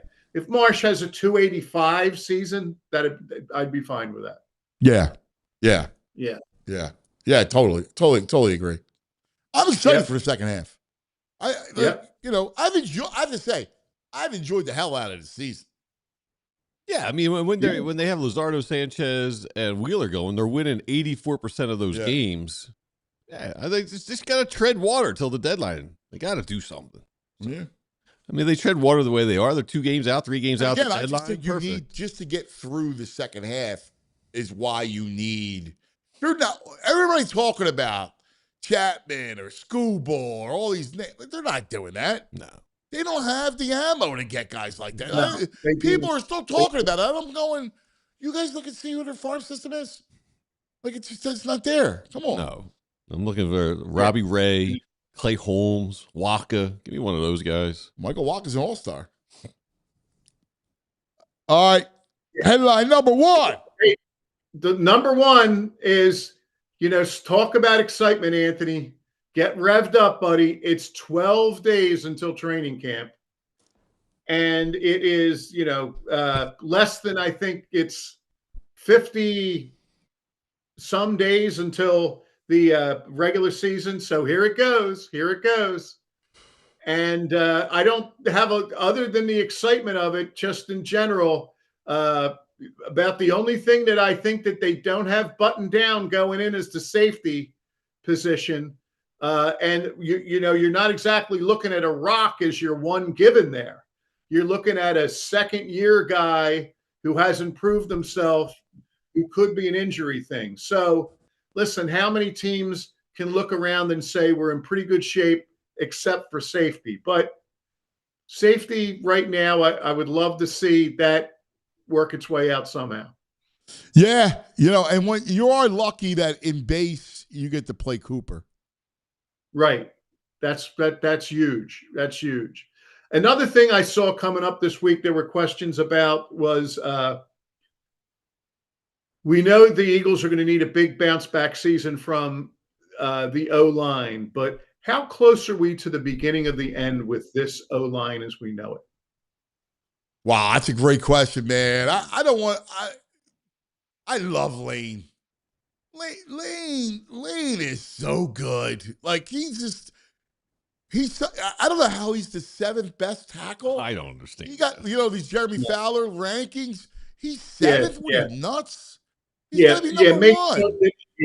I was going to avoid like the plague of those rankings. That drives me crazy. The NFL Network's 100's kind of interesting me right now, but any of those, I can't imagine that's based. It is, and I'm sure that he's a credible guy, but I'm stunned that coaches and whatever would rate him like that. That's where the real appreciation should come in from those guys. It's kind of crazy. It is. It's insane. It's crazy. I have him as when we did the list of the top Eagles of the century. He's number one for me. Yeah, I could say it. I mean, him, Dawkins, like you got a handful of guys. Yeah, right? Anthony, what are you hearing? Where's everything with Landon Dickerson? Did he just need the time to rest, or that's what they're telling me. Yeah. That's what they're telling me. I don't know. I mean, they believe that it was just beat up, that he's just beat up. I don't know. I mean, the Jurgens Dickerson thing was kind of scary the way it played out last year, right? Like we knew both those guys getting beat up, having injury history, the whole thing. And you wonder about how long either of them, how long are they going to play for? Right. Yeah. Yeah. I mean, listen, if there's an O-line to rebuild, that could make for, a couple potentially fallow years, but I certainly think they can bounce back for this year. I'm a little concerned about where it goes in the long term. Yeah, it's a great question, man. It really is. Like, I think the good thing is you got Mail out in his prime. Lane loves it. So, I mean, I'm not sold that this is his last year. And then you got to worry about the interior and think about, where you're at. And you got a couple guys you're anxious to see. The kid from Illinois, I don't know. Let's see how they get developed. The thing that's interesting, and the guy that I want to talk to, who's not coaching this year, is I'd like to hear what he has to say about those guys. Yes. That stout. Yeah. Yeah, I mean, we know he could get the last drop out of everybody. It's no knock on the current guy but you're talking about a Hall of Fame, going from a Hall of Fame coach to a coach, and what ramifications that has. Yeah. Like I'm fascinated because he knew how to develop. Like one of the things that I think hurts the Phillies, and it was funny, I was talking to Charlie about this, is again, their development as young players. Obviously, it takes place in baseball in the minor leagues, but in football, development's a big deal. Spags was just talking about his secondary's really young. He goes, dude, we're going to be a work in progress because of that secondary. We're going to be a work in progress. Like, we're young, and he's got to go through the same mechanics, teaching. He's probably, I've known the guy forever. He's probably had to do that 6 different times. It's crazy between the Chiefs and the Giants. Yeah. Yep. But next week will be the last show that we have without the Eagles either practicing or playing for 6 to 7 months, Anthony. So it's going to be great. Oh, yes. Football violations, Greg. Well, I got 2 more weeks, Pat. 2 more weeks to relax. What? Yes. Yeah. Yeah. Yeah. You're going to have to put your leather hat on after that. When you going down the shore, back down the shore? August 1st to the 15th, there's 2 weeks. I'll at least sit out the desk one of those weeks, if not both. But so that'll be great. One of the weeks we'll get the grandkids down there with us, and we got plenty popping. It's I love you know what? I'm a first 2 weeks of August guy. Yes. And you know why I'm a first 2 weeks of August guy? Probably the same reason you are. The reason we used to be the end of the summer, but we became first 2 weeks in August because, football and soccer or whatever, you got to have them back. Got to have them back and ready to go. Yeah. No, truthfully, this year was different because of the World Cup and all, but I've even moved it up further to July because, we start football workouts next week. But Moscow, he's going down the shore with his buddies. So, I don't want to kill him. Go ahead, Yeah. And then we're going to, as a family, go down for a couple of days. I just got to figure out when. I got to work it around their schedules. There you go. Yep. Well, You could, nobody's grinding there. If that means that you get 4 hours sleep instead of 2 for a couple of weeks, then I will advocate for that hardly. Thank Strongly. you, brother. Yes. Yeah. I love you. You're the greatest, Yep. buddy. Thanks, pal. All right, boys. You'll be in good shape with Corey. Take care. See you, buddy. See you, You're the Pat. greatest. Pat McLoone, the editor. Love him. All right, we got to take a quick TO. We'll come back, talk some Phils with Corey. Yes, it's Big Brother, Big Sister Day here. So donate button. So a day of giving. Donate button right under the YouTube chat. Blue button. It says donate. DONATE. The donate button, baby. That's the button. Click the button. We appreciate it very much. So, Big Brothers, Here's Big the Sisters. prom pose for. Prompt pose has this is been what the cut out. prom Look at that pose prompt look like. pose. It'd be adorable, you and I, like that. Uh-huh. I just don't want to have to touch it. You can just Right, stand there. Jules? I'll stand behind you and put my hands on your hips. No. No. No. No. All right, let's talk about our friends. Let's talk about Parks Casino. That's right. Summertime, a great time at Parks Casino. Something for everyone. Action and headline entertainment, award-winning dining. A big show is lining up for the fall, dude. Get your tickets. Smokey Robinson. Woo! September 18th. Smokey. And you got the Magic of Michael Carbonaro, September 19th. Tommy Chong, September 21st. America, October 31st. Comedian Bobby Lee, September 24th. Comedian Jim Jeffries, October 24th. How about comedian Michelle Wolf, December 5th? 7-time Grammy Award winnings, a country music favorite, Lady A, on December 18th. All right. There you go. ParksCasino.com to buy tickets for all shows. Parks Casino, Street Road exit off at 95 and the PA Turnpike. You got to be 21. Gambling problem, call 1-800-GAMBLER. Parks Casino, this is how you win. Elkin Chevrolet, run by 3 brothers, real brothers, local guys, great guys. And right now, they're lining up deals that are very hard to beat. They got a huge inventory of Chevy trucks and SUVs, everything people actually want to drive. Equinoxes, Trailblazers, Tahoe Suburban, Silverados. And the prices, well, they're going to move fast. If you've been thinking about it, now's the time. Whether it's getting to a game, getting to work, or just getting out of town for a bit to maybe watch the Sixers or Flyers play, you'll drive off in the perfect ride at the perfect price. And here's the thing. This isn't just a one-and-done kind of place. These are the guys you go back to again and again because they treat you right. No runaround, no games, no haggling, no hassles, just real people, real deals. Elkin Chevrolet, real brothers, real deals, and a whole lot of honking good service going on. Super easy to get there. Route 73 South in Marlton. Elkin Chevrolet. He's the bear. This for the fans. Corey Seidman.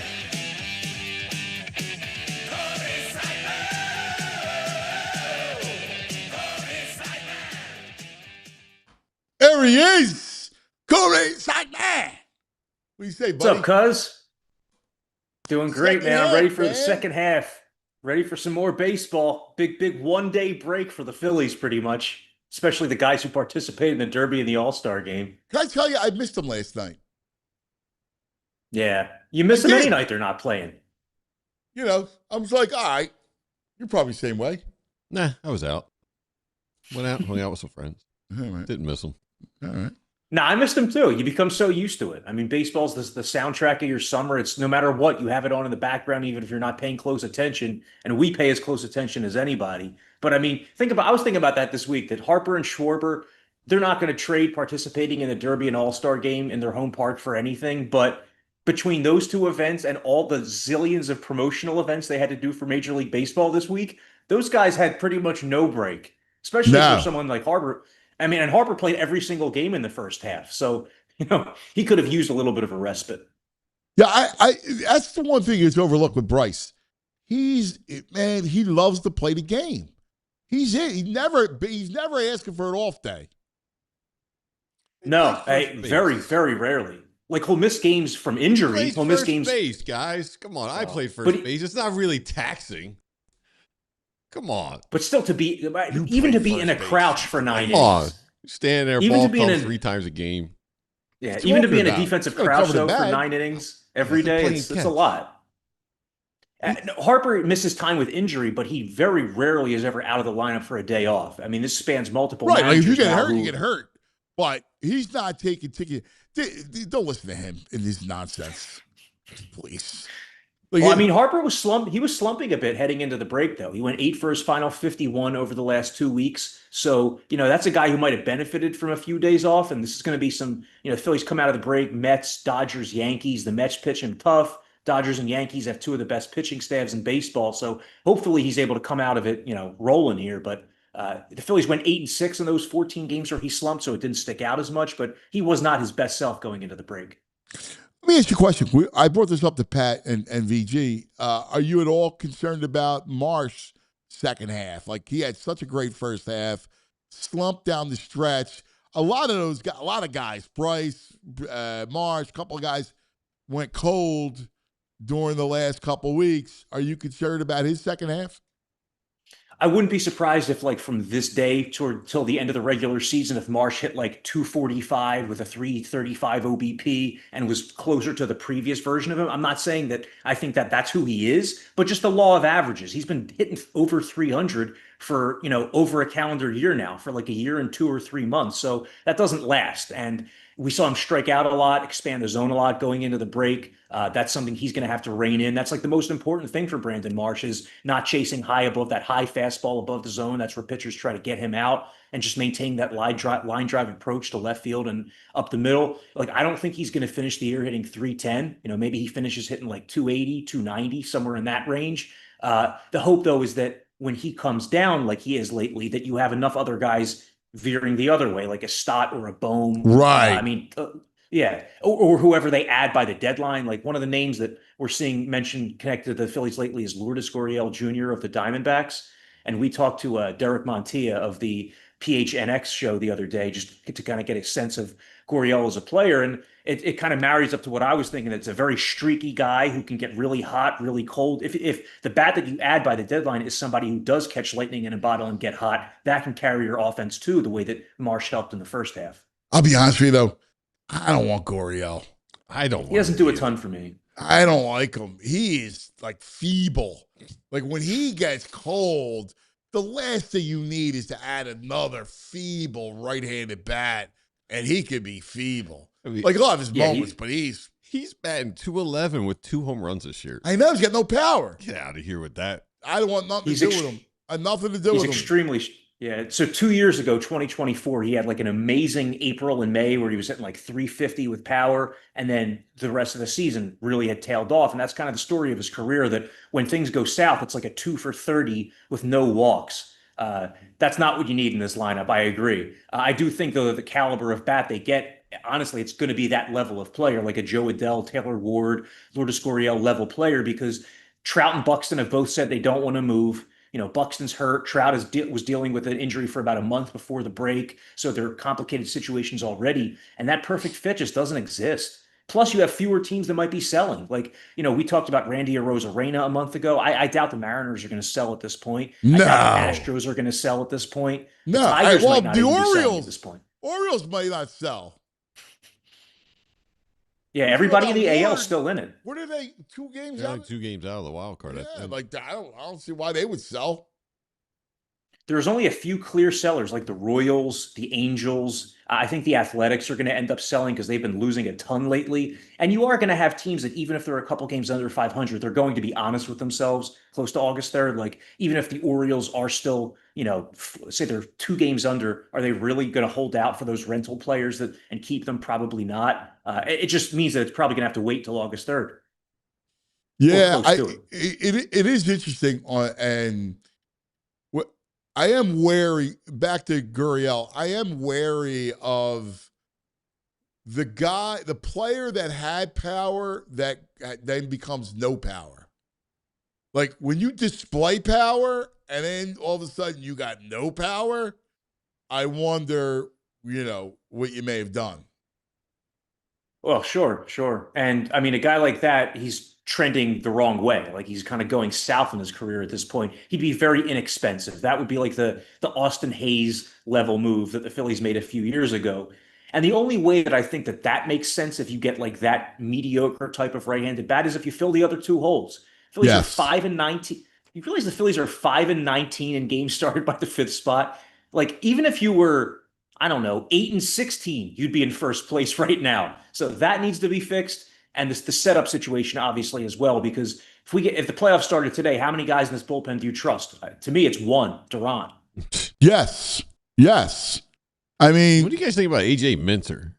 He's having a decent year. Mets are he's got a good arm. one of the clear sellers, I would think. He does have a good arm. Yeah, I like him as an additional lefty because the lefties in this bullpen have not performed, and that's a guy you can probably get pretty cheaply. I wouldn't mind him in addition to another like qualified setup man, like maybe get a Minter and a right-handed setup man instead of like traveling down the the Chapman track where you're gonna have to pay a lot more. Well, you could I do think if the Cuz plan. You do Minter and Gage Wood. bring them both. Well, so yeah, I'm writing about that actually right now for the website, just like looking at 5 big questions in the second half. And one of them is which prospects might we see and when? And, Gage Wood is obviously one of them, could make an impact in September or October as a reliever that the league doesn't have a book on. The other one is Alex McFarland, who's been closing games at AA with an 100-mile-per-hour fastball. Yeah. He's already on the Phillies 40-man roster. So it seems like he's probably going to be called up at some point down the stretch as well. So if you're able to add a reliever or two in the trade market and infuse one of those young arms, all of a sudden this incomplete bullpen has a little more punch to it. Well, the other thing too is we talked about this. Your plan has to be to expect Wheeler, Sanchez, Luzardo to get you 7, sometimes maybe even 8 right to Duran. Like during the playoffs, like you got to make sure you manage them properly over the second half so they got enough bullets to go 7 deep. Like Wheeler could go 8, certainly 7. Sanchez could go 7. Luzardo worries me a little bit. Sometimes his pitch count gets up there. So I got to at least get 6 out of him, right? And then I could piecemeal, man. Like maybe I bring Nola out, type of thing to get me through an inning or two. Like he would be interesting as a guy. You got to bring him into a clean inning, but he might be interesting because, I mean, you see how he profiles. First one or 2 times through the order, I mean, he's fairly good. Like, there's a lefty will still get him. Like, I would look and see, all right, what power lefties are coming up? Can I avoid them and squeeze an inning out of Nola? Yeah, I am curious to see what role they ask Nola to fill in the postseason if/when they get to that point. Like if they get to a series where they need a 4th starter, is it Aaron Nola for 2 or 3 innings, or is it an opener like a Gage Wood or somebody else? And then you bring Aaron Nola in, to your point, to a clean inning, maybe against the bottom of the lineup.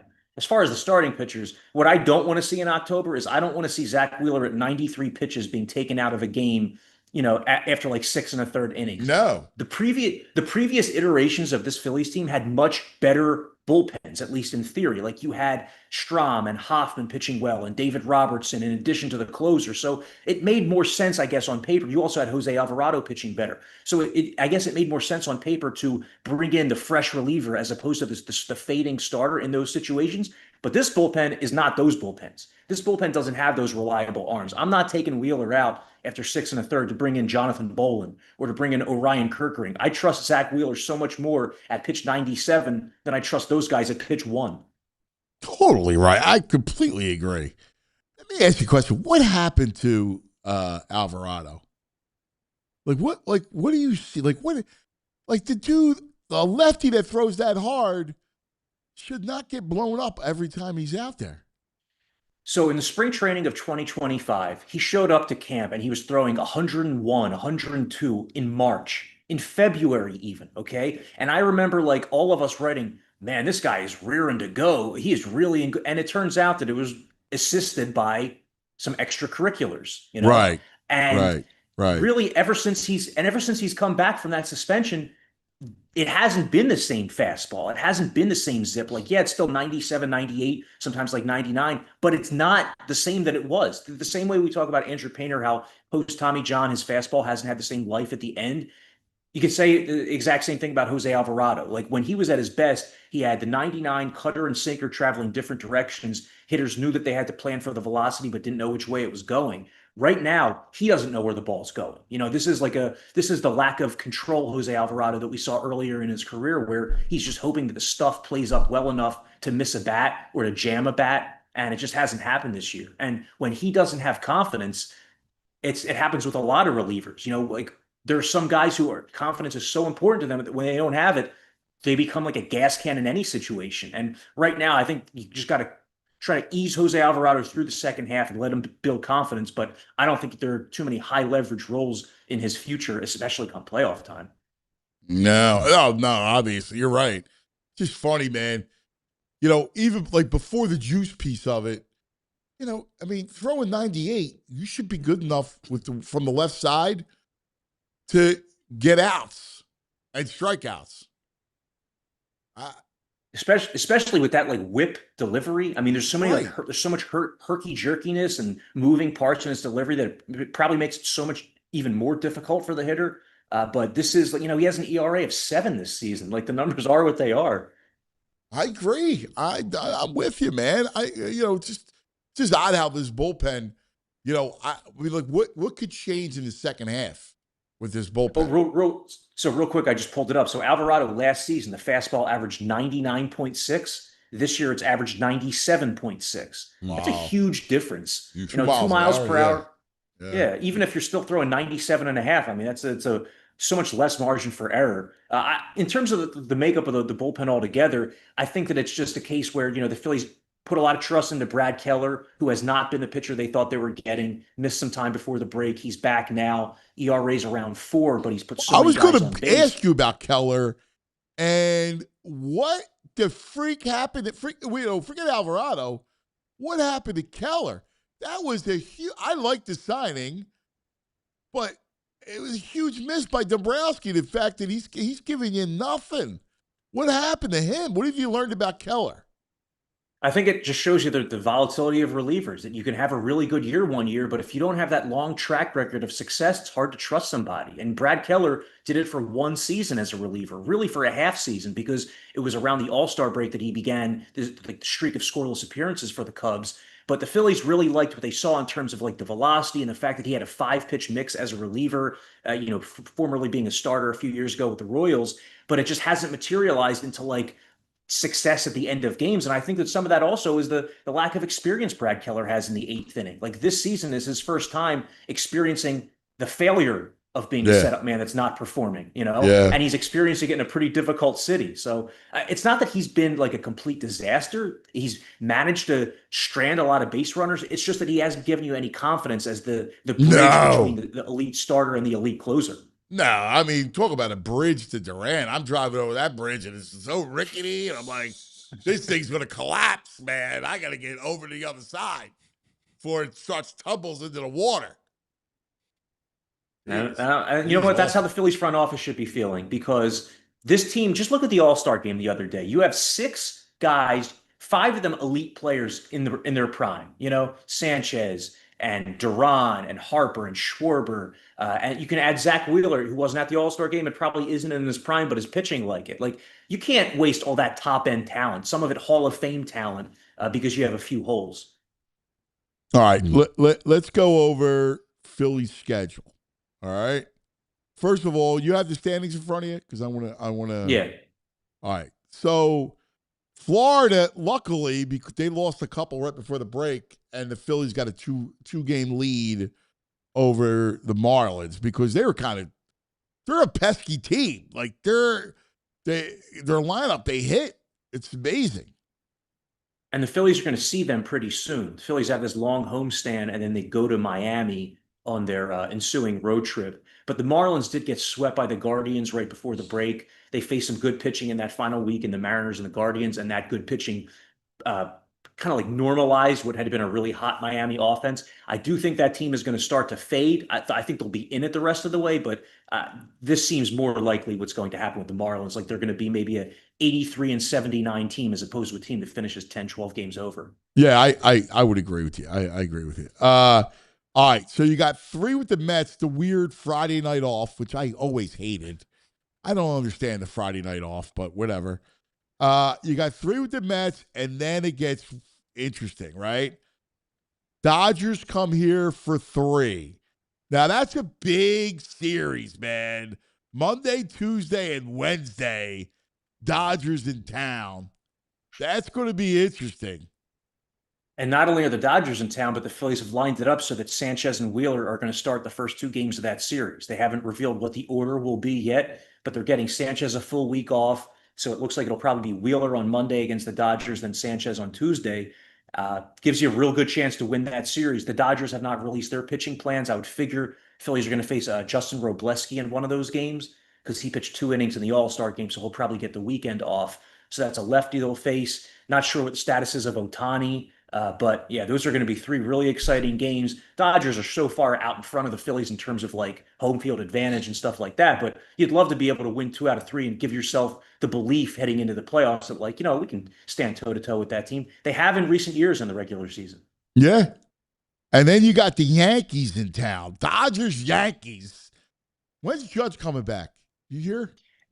I don't think he's supposed to be back for that series. So it obviously makes it a lot easier to pitch to the Yankees. Like they went on like an offensive tailspin after losing him. And they're also extremely left-handed heavy without Aaron Judge. Like their best bats are like Ben Rice, Cody Bellinger, Trent Grisham, guys like that, Jazz Chisholm. So while that does look like a very difficult schedule, that those 3 against the Mets, 3 against the Dodgers, 3 against the Yankees, I think the Phillies can come out of that 6-3. And if they come out of that 6-3, they might be leading the division. 6-3. Buster Olney says late August for Judge. What do you got him at? Mets, Dodgers, Yankees. I like 6-3. Yeah, I'm good with 6-3. Win all 3. Well, yeah, gives them a little margin of error. They can sweep the Mets. Maybe, 6-3 is comfortable. Yeah, 6-3 to me should be the minimum. Agreed. All right. I mean, that would be pretty successful. That would be a pretty successful 9-game homestand because you factor in the Dodgers and Yankees. Yeah. Like you said, the Dodgers' Yankees offense has been really weak. Yeah, it's dismal. You're right. Right. The Yankees and you're is hoping, dismal. And you're hoping you don't get like the top end of their pitching because they do have one of the more complete pitching staffs in baseball. But at the same time now, the Braves have 17 games in 17 days coming out of the break. Phillies are off twice during that span, but Atlanta will not have a day off for like 3 straight weeks. It's going to test what's already a weak starting pitching staff for them. They only have like one starter they can rely on right now in Chris Sale. Maybe Reynaldo Lopez. Yeah, what's the status of their and Acuna and their guys?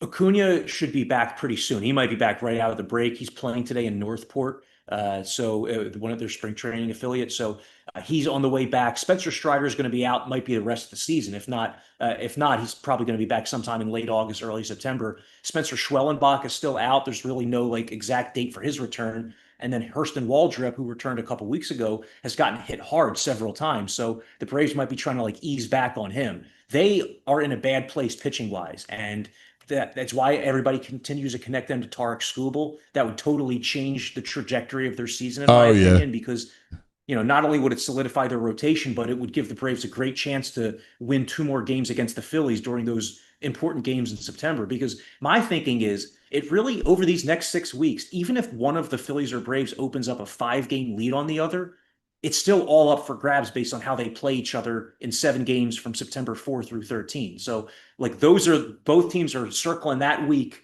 as probably what's going to determine the division. Yes.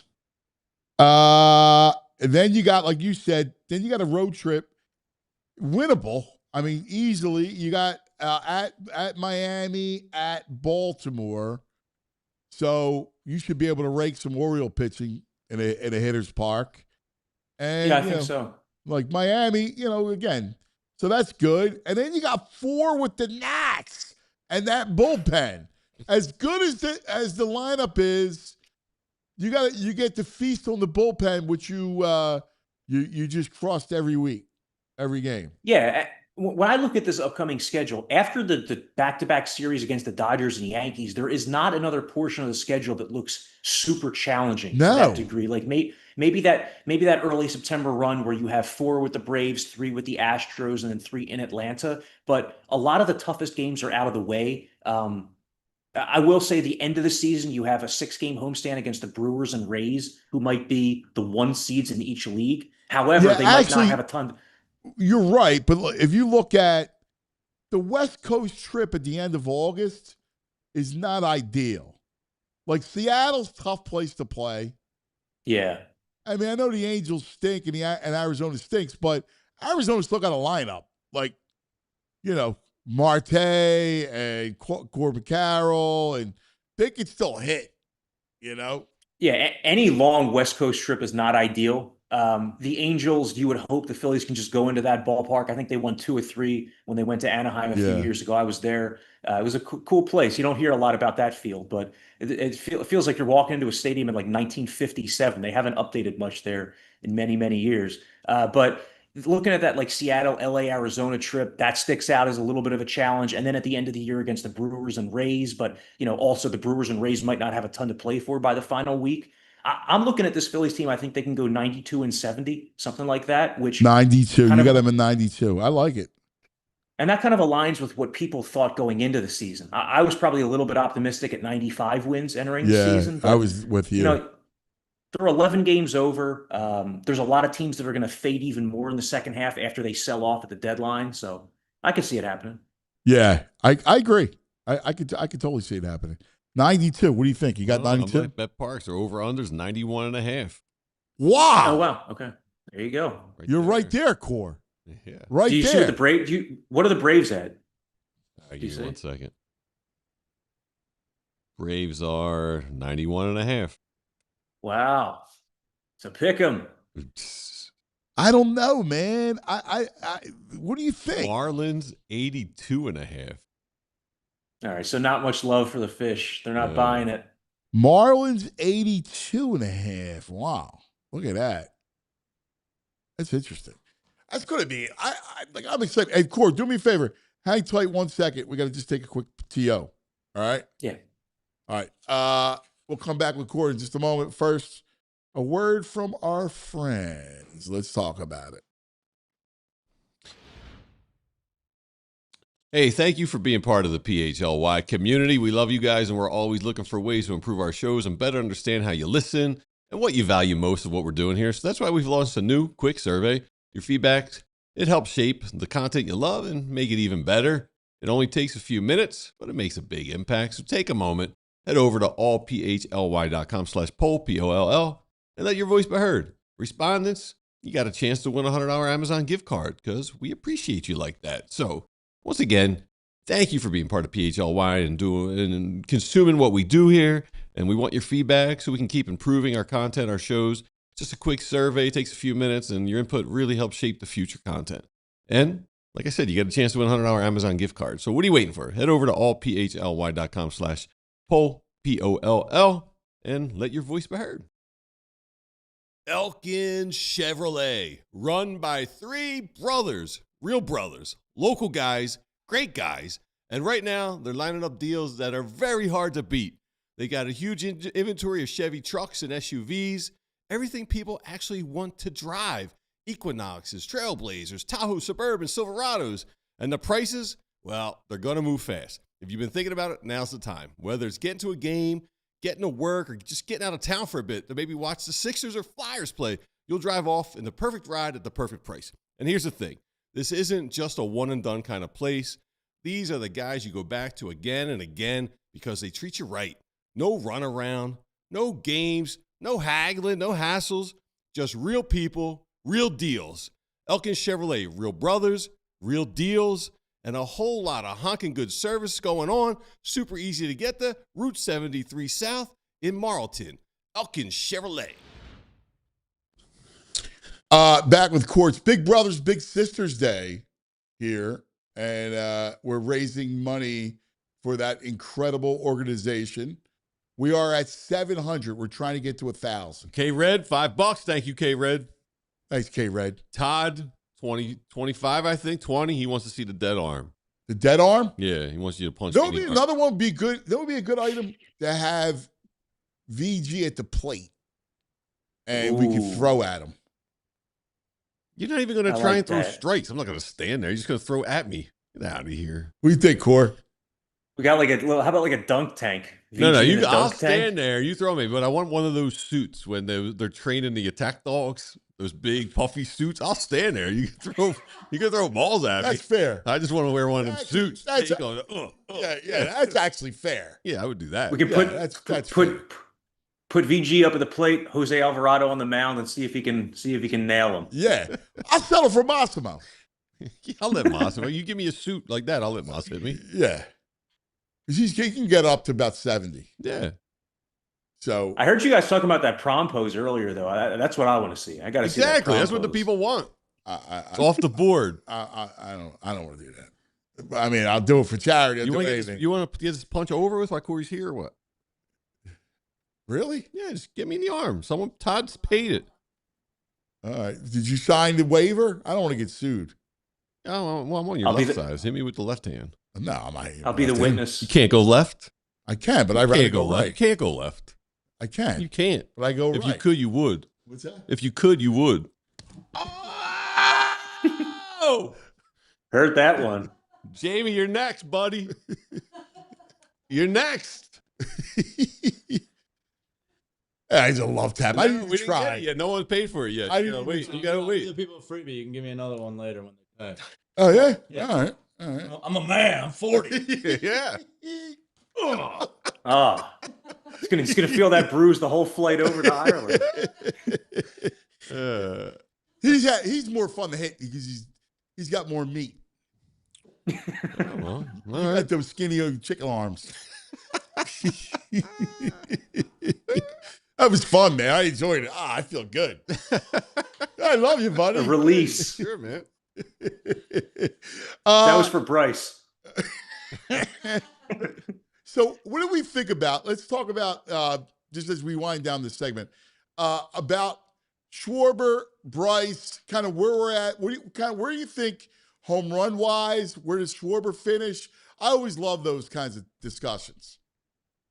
Well, they're both on the race to 400. Schwarber right now, I think he's on pace to finish right around 393 and Harper at 395, which would make the beginning of next season pretty entertaining whenever it does happen. But we've also seen Kyle Schwarber outperform the pace that he's on many times during his Phillies career. He would need to get to 60 on the dot to get the 400, which just feels like something that Kyle Schwarber has in his back pocket. But I mean, it's, I mean, could you imagine that? Like Schwarber does that? Like that would be pretty awesome. Dude, it's unbelievable. He's coming off a contract year. No one thought he was going to repeat what he did last year. No. And there he is, sticking it right in our face. No, I mean, I remember in April on our show and on your show saying that, like, this guy hit 56 home runs last year. What are the odds he's going to do that again? Yeah. Well, it looks like he's going to do it again. Pretty good. He's not going to drive it. Not going to drive in the same number of runs, but the power doesn't diminish. And it's funny because, like, going into the home run derby, there's always that line of thinking, oh, I hope it doesn't mess up his swing. If there's one player you don't have to worry about the home run derby messing up his swing, it's Kyle Schwarber, because he only knows, one way. And I'm not worried about him at all in that extent. Harper, as I said, he was kind of slumping going into the break, but I don't know. You look at like the true talent level of the player, you expect that he's going to finish right around where he's at, like that upper 800s OPS, maybe pushing 900. I don't think he's going to get the 400 this year, but it's going to make for some entertaining games down the stretch if they're both, approaching that number, because they're also going to be approaching the playoffs at that point too, and it's when you're going to want them to be at their hottest. So the fact that Wheeler's going Monday, does he pitch on Monday? He's going to get a whole week.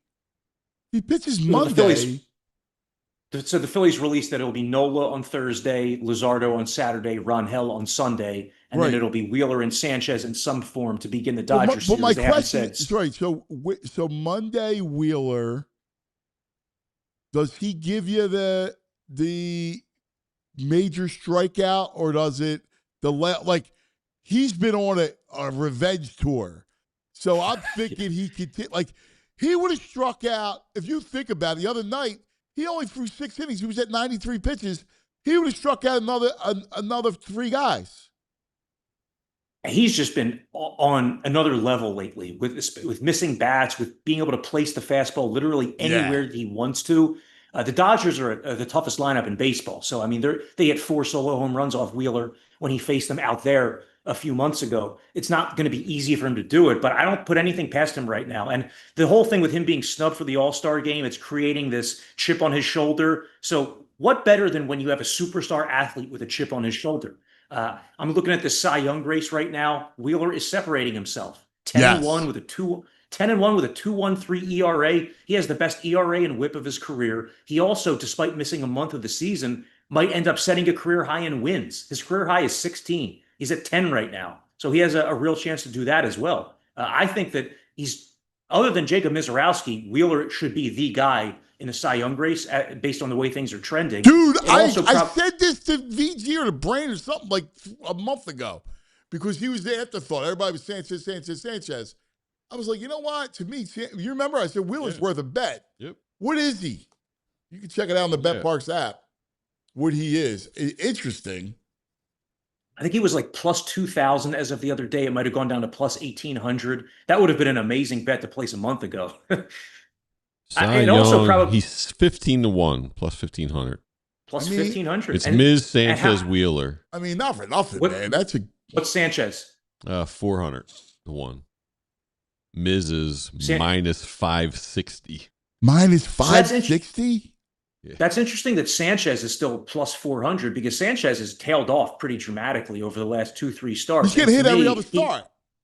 And to me, he lost the award with that outing in Kansas City where he gave up the 9 runs. Like that boosted his ERA by a half run. And I was just going to say that I think that Sanchez kind of fading helps Wheeler to an extent because if both of them were neck and neck numbers wise going into the end of the season, I think they would cannibalize votes from each other. Yeah. That's less of a worry if one's, an ERA a half run lower. And the other point, to your point, listen, I get it. Mizorowski's a huge favorite. But second half of the season, I could see the Brewers really trying to kind of ease him off a little bit. And then when Wheeler just cooks, and it's like, oh, we got to get Wheeler his Cy Young. After the All-Star game. Yes. I could totally see that being the narrative. And it also benefits Wheeler that he's a month fresher than everybody else. Not pitching the first month of the season means that he'll be in better shape theoretically down the stretch. With Mizorowski, if he has one outing where he gives up 5 runs, even though we're this deep into the season, Wheeler's ERA is close enough to Mizorowski that one 5-run outing would pretty much put the two on the same level. So it's not a foregone conclusion that this is Mizorowski's award. And I agree that there would be some narrative boost to Wheeler as well. The fact that he didn't win in 2021, 2-time runner-up, snubbed from the All-Star game, best pitcher of this era. He deserves an award at some point, and hopefully it'll be this year. Yeah. I'm looking at the standings and stuff. So we know the Nats they have the most runs scored in baseball. Do you know who they're tied with? Who is tied with the most runs in baseball? The most runs in baseball, American or national? National. Nationals have 516. It's another national. I'll say that would be the Cardinals or the Cubs. Nope. No? They're not even close. Dodgers are 506. Not it. The Pirates. Oh, yeah. Pirates have put up a league-leading 516 runs. Yeah, now that makes sense. Pirates they just rake. Well, O'Hearn had like 11 RBIs, whatever it was. Yeah. And they put together they put together that offense by just adding veterans on short-term deals like an O'Hearn, and they added Marcell Ozuna. They finally kind of like the Phillies should have did. Right.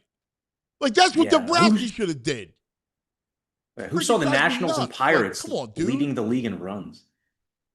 Yeah, I mean, O'Hearn wouldn't have helped because he hits from the left side, but certainly, you look at those short-term veteran acquisitions that other teams have been able to make, it's like, man, the Phillies, if they just had to hit on one of them, Adolis you would have added Garcia or Max and Kepler. O'Hearn.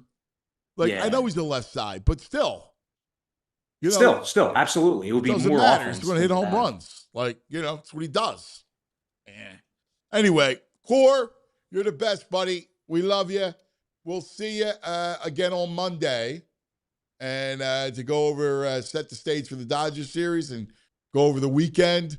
Have a great weekend, my brother. We love you. Thanks, cuz. And VG, I'll be with you tomorrow on the Philly show. Isn't that right? Sounds good. Unless yeah, right, yeah. Unless you hopping in, I think it's me and Corey. Oh, nice. Oh, it's cool. Yeah. All right, very cool. All right, I'll take good care of him for you. You can have him. You don't know what you're getting into, Corey. Hey, Corey, by the talk wrestling, horror movies, a little bit of Phillies. By the end of it, you're gonna be swinging like me. By the end of it. Thanks, have a good day, guys. See you, brother. Here he is, Corey Seidman. Love Philly Hours coming up next. The bro will join us. Hang out. I want to talk. We want to more about thank you, chat. You guys are. Let's go. Get us to 1,000. You guys are the best. We appreciate it. Bro will join us. And then Sarcones had an interesting collab during the All-Star game. Super fun. Chase Utley, Brand 47. Right? Yeah. Very cool. So our friends from Sarcones are going to stop by. All right. And I got something interesting I want to go over with you. Pro Football Focus. They're all PFF team since 2006, starting 22. See if you agree with them or not. Wow. Baldy and I were just ripping PFF. Yeah, we'll see what you think of this starting 22. All right, I like it. All right, Love Philly Hour starts now.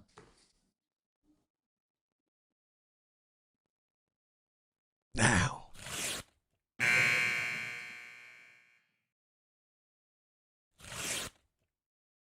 Philadelphia doesn't pretend.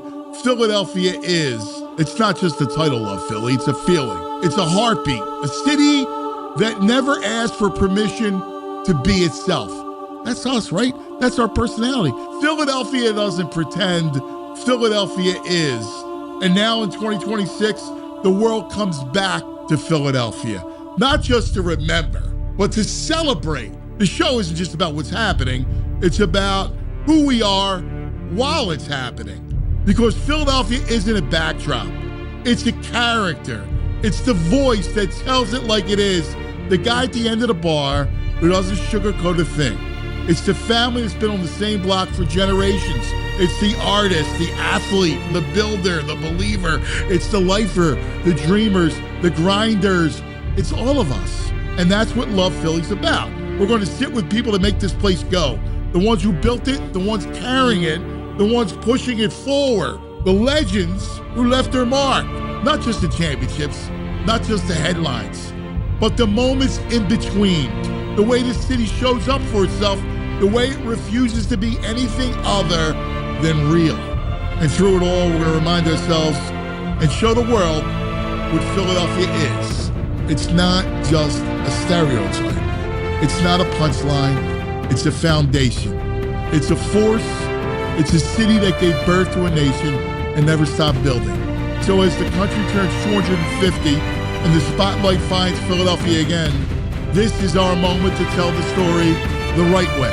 Not polished, not filtered, real, authentic, proud. Because this city just doesn't rise to the occasion. It defines it. This is Love Philly.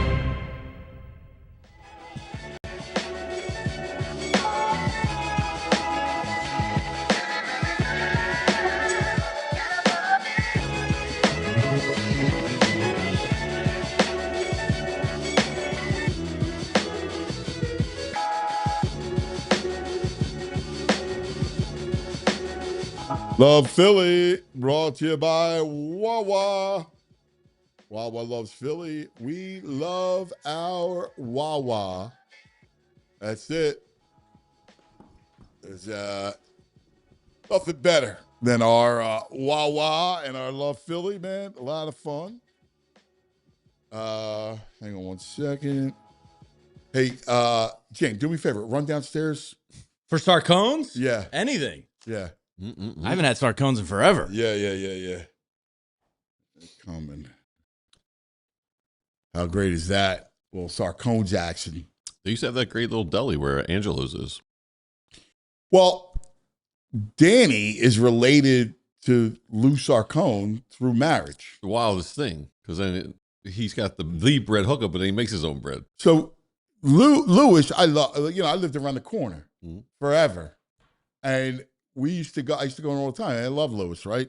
So he would say, one day I was on the, I forget which station it was on, IP or Fanatic, and he said, do me a favor, Mike, my cousin is starting a pizza joint, or has a pizza joint in Jersey. Mm-hmm.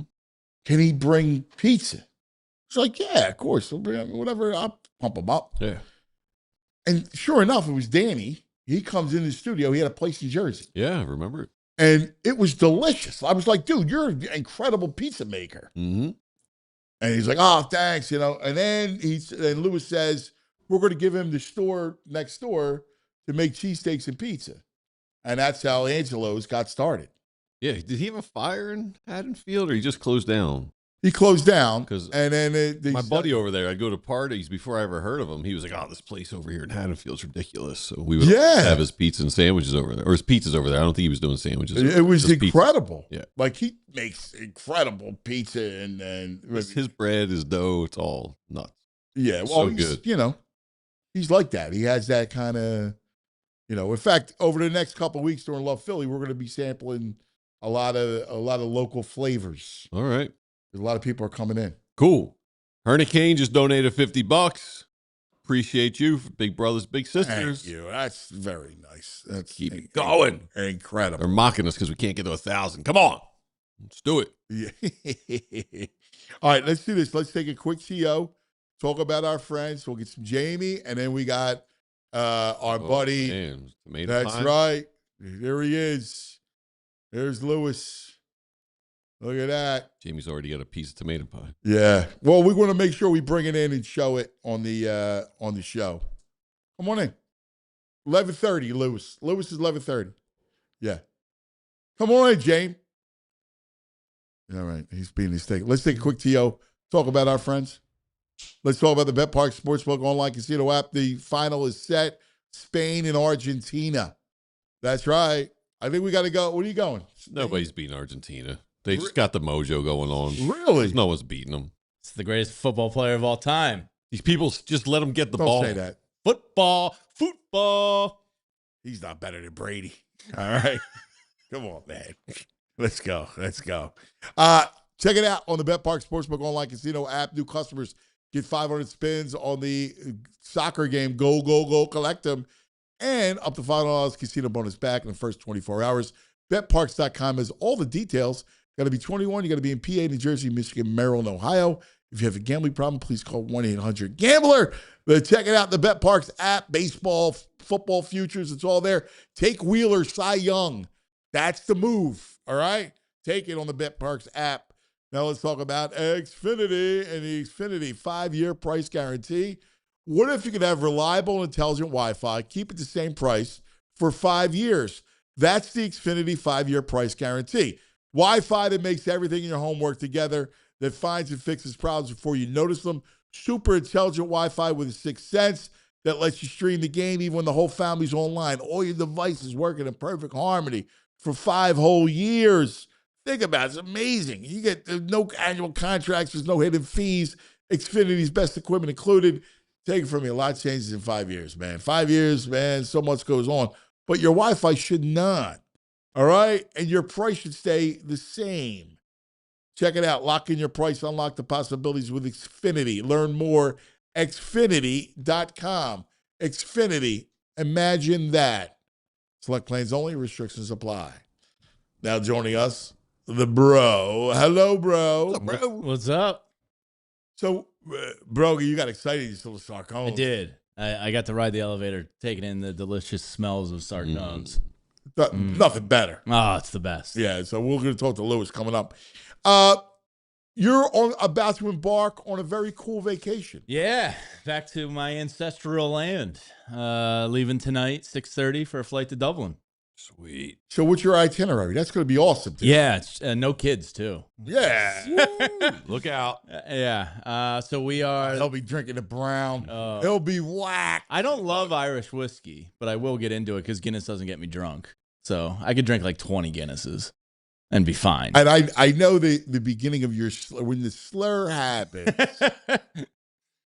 that's when the bro starts to kick. So we are... Bro. We're landing in Dublin at like 6:30 a.m. and then getting in a car and driving right to Galway, and that's where my family's from. So you have family going to meet you? No, not really. I'm just gonna go check out the old Lynch Castle, and I have a couple like grave sites and old addresses. There was a Lynch Castle? Yeah, it's like one of the only ones that's not preserved. It's a bank now.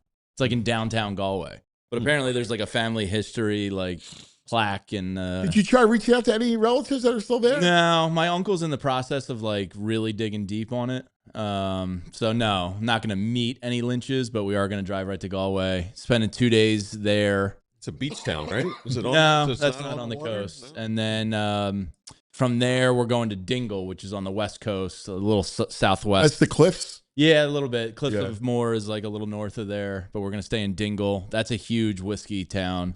Couple great pubs I'm looking forward to hitting there. One Dick Mack's, which I've been told by many Irish people is one of the best pubs in Ireland. Really? Yeah, so we'll be there, and that's where I get to watch the World Cup final and the Open final. So it's going on right now, the Open final. Yeah, it started this morning. Yeah. So I told Addie, like, Sunday, I just want to listen to Irish music, sit in a pub, and watch the Open and the World Cup final. Like, that's all I want to do.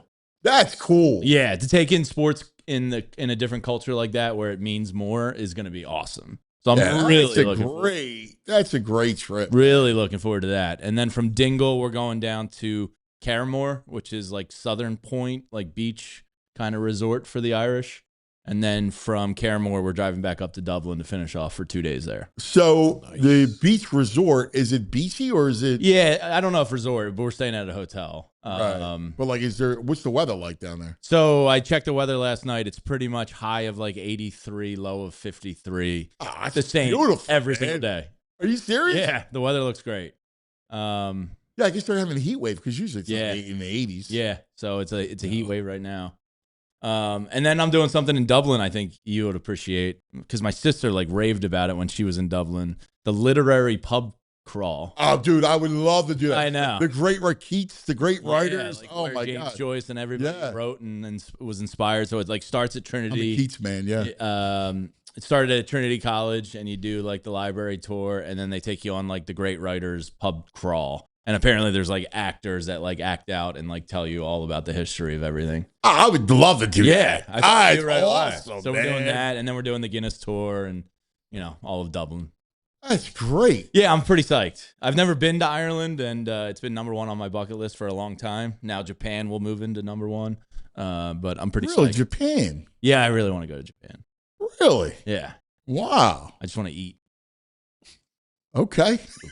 I'm not going to Ireland for the food, but we are going to in Galway and Dublin, two beard nominated places and Michelin star places. That'd be fun. Or not beard, but Michelin. Yeah. That's good. Look at the pro, man. That's good. So I don't really know much. She's planned everything. Like I'm just kind of along for the ride, and you're along for the drink. yeah. I just want to listen to some music and drink in a pub. Yeah, dude, that's going to be awesome. Yeah, man. I'm really psyched. That's going to be that's a great time. All right, hey, let me give a shout out. Larry Backyard Barbecue donated $100. Big brother, big sister.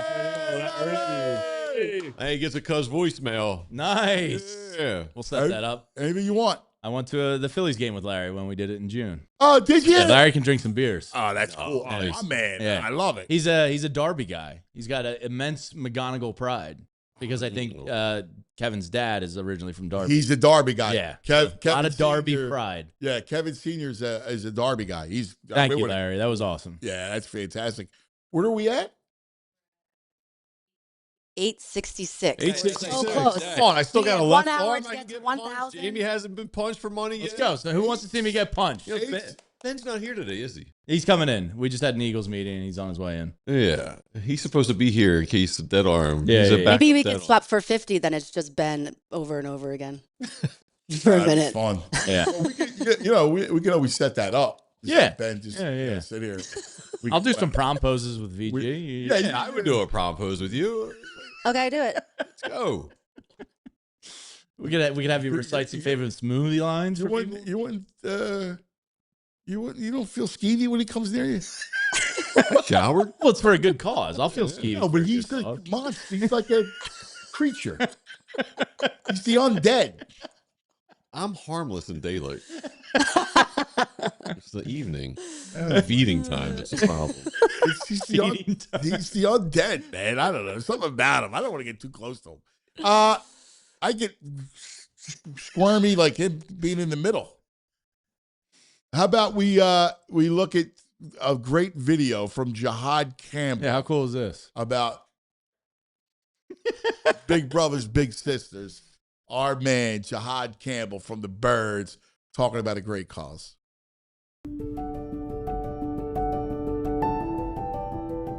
First and foremost, I'm extremely happy to be inducted to the Big Brothers Big Sisters Hall of Fame.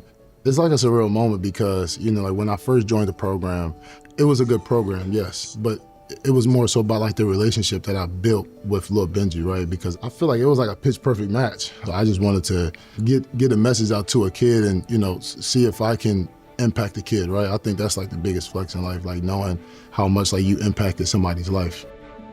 How I see my childhood and, just me growing up and having a mentorship, from my parents, it's so unique to really embrace the journey of, being in the Big Brothers Big Sisters program, knowing that I'm a presence feeling, in his journey and, what he's going through in life and knowing that I'm there with him, being a mentor for him and guiding him. I grew up in a household with two older brothers. So, to me, that's like a little brother I never had. So, he taught me a lot of different things about how to stay calm, how to enjoy the little things. That's one thing I would say that he impacted me in a way. That was needed, especially as professional athletes or like college athletes at the time. We get caught up in, just going to practice, coming back home, watching film, doing homework, right? Like those habitual things. But when I'm so far away in Alabama and I'm from Jersey, and it's like, well, what is another outlet that's gonna give me like a family vibe? I used to go visit him, and we used to just go play basketball or, just sit on the bench and, just talk about life, talk about, like what's going on with him. I talk about what's going on with me. And, like we just connect on like a real personal level.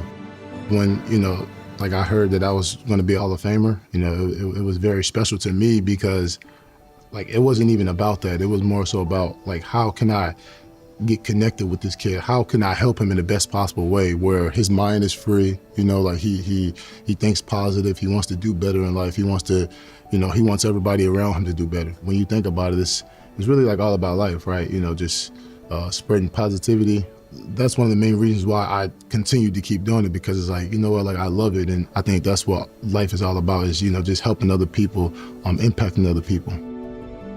My name is Jihad Campbell, and I am an alumni big with Big Brothers Big Sisters.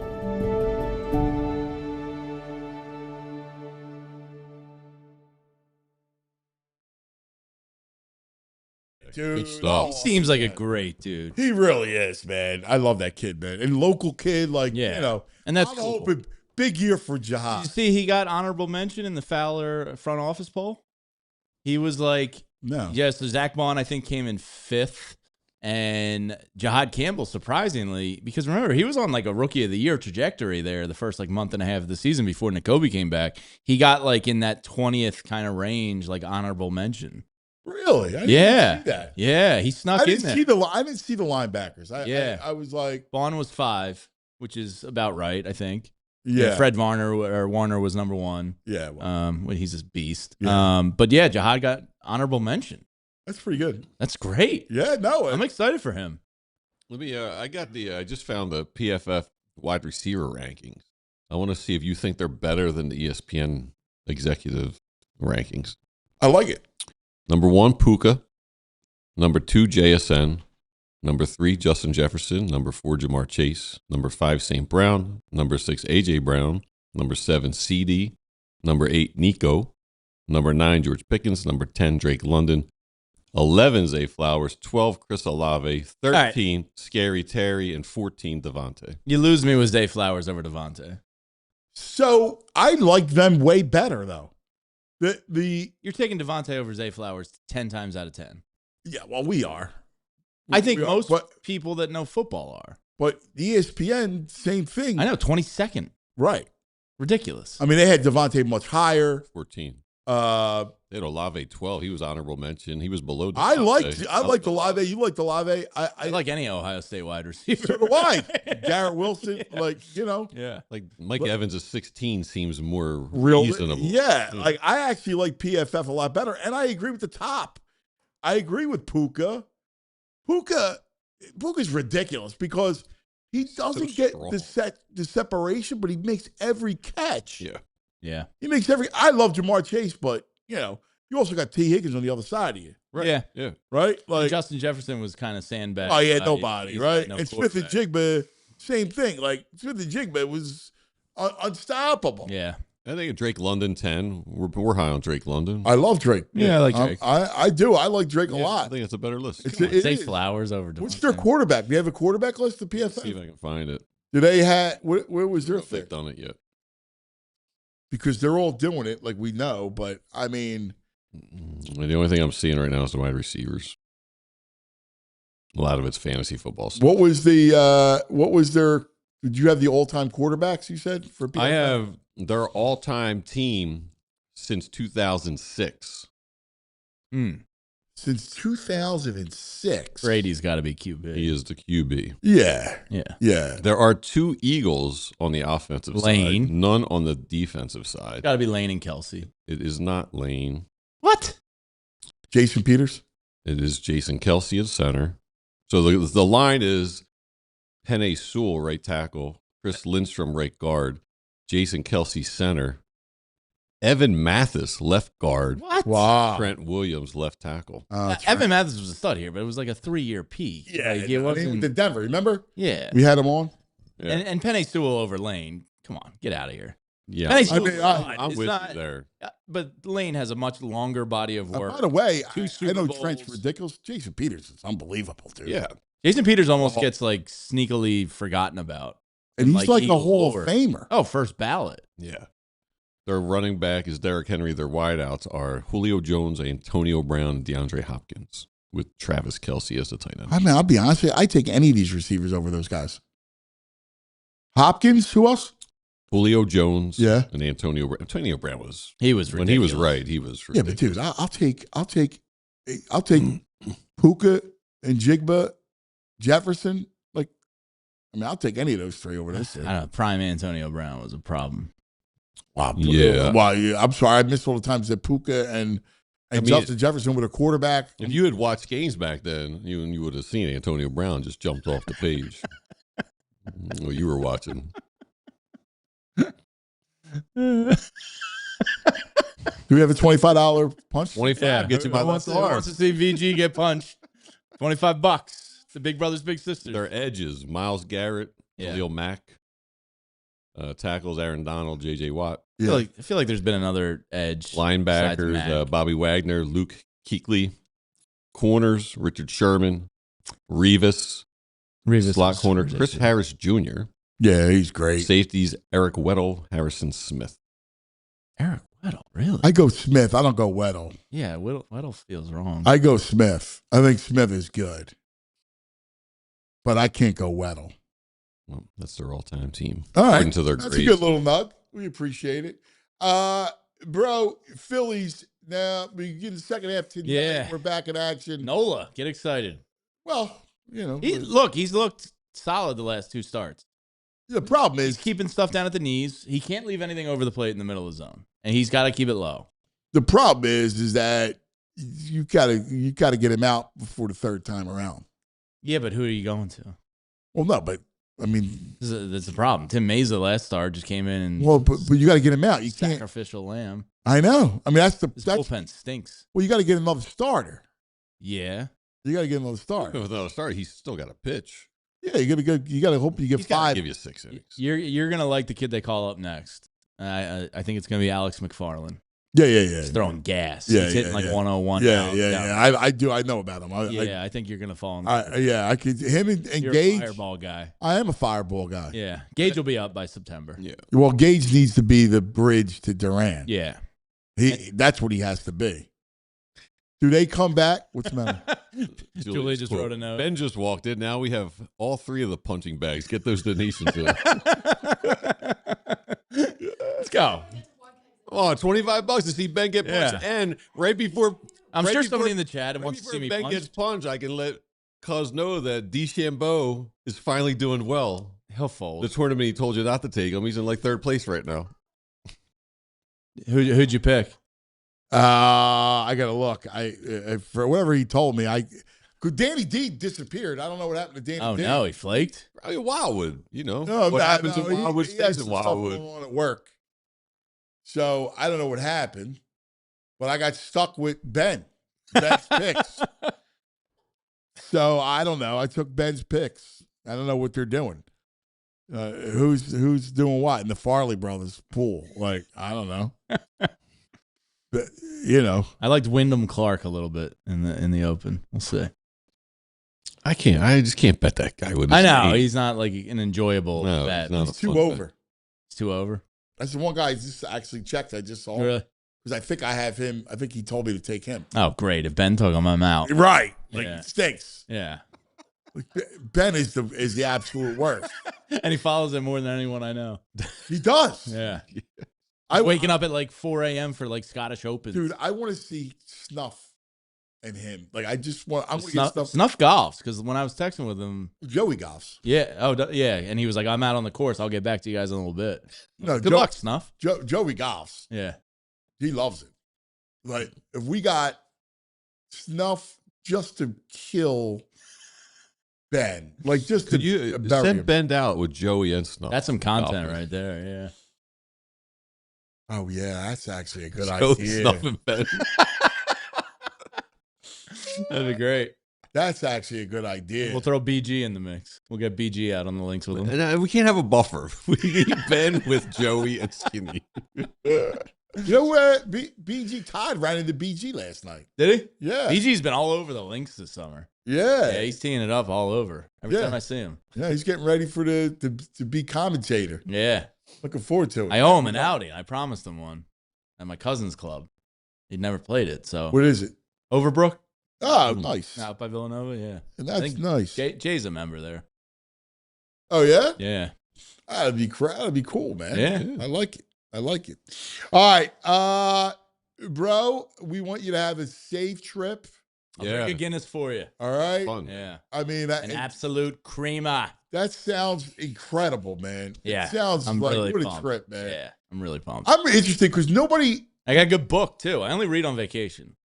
Oh yeah. Yeah. It's about an Irish code breaker during the Cold War that worked. I love that stuff. I mean, all right. I'm a nonfiction guy, so. Oh, it's a nonfiction. Yeah. It sounds Yeah, like a yeah. great novel. But Yeah. I'd be down. I'm with looking it. forward to it. Yeah, it's great. I'm interested in the trip south. I never hear people going there. Yeah. That's kind of why we did it. Was just like, I don't really Because know. anybody who goes, they usually go to the Yeah, spots. Galway. And, Galway. yeah. Cork. So yeah, I have no Cork. idea what to expect. I haven't done any research. I'm the type of guy that goes into a vacation blind. I like going in blind. She does the research. She knows what she's doing. I'm just there for the vibes. Yeah, dude, that's going to be fantastic. Yeah. That's going to be Looking awesome. forward Listen, to it. have fun. Thank you. Be safe.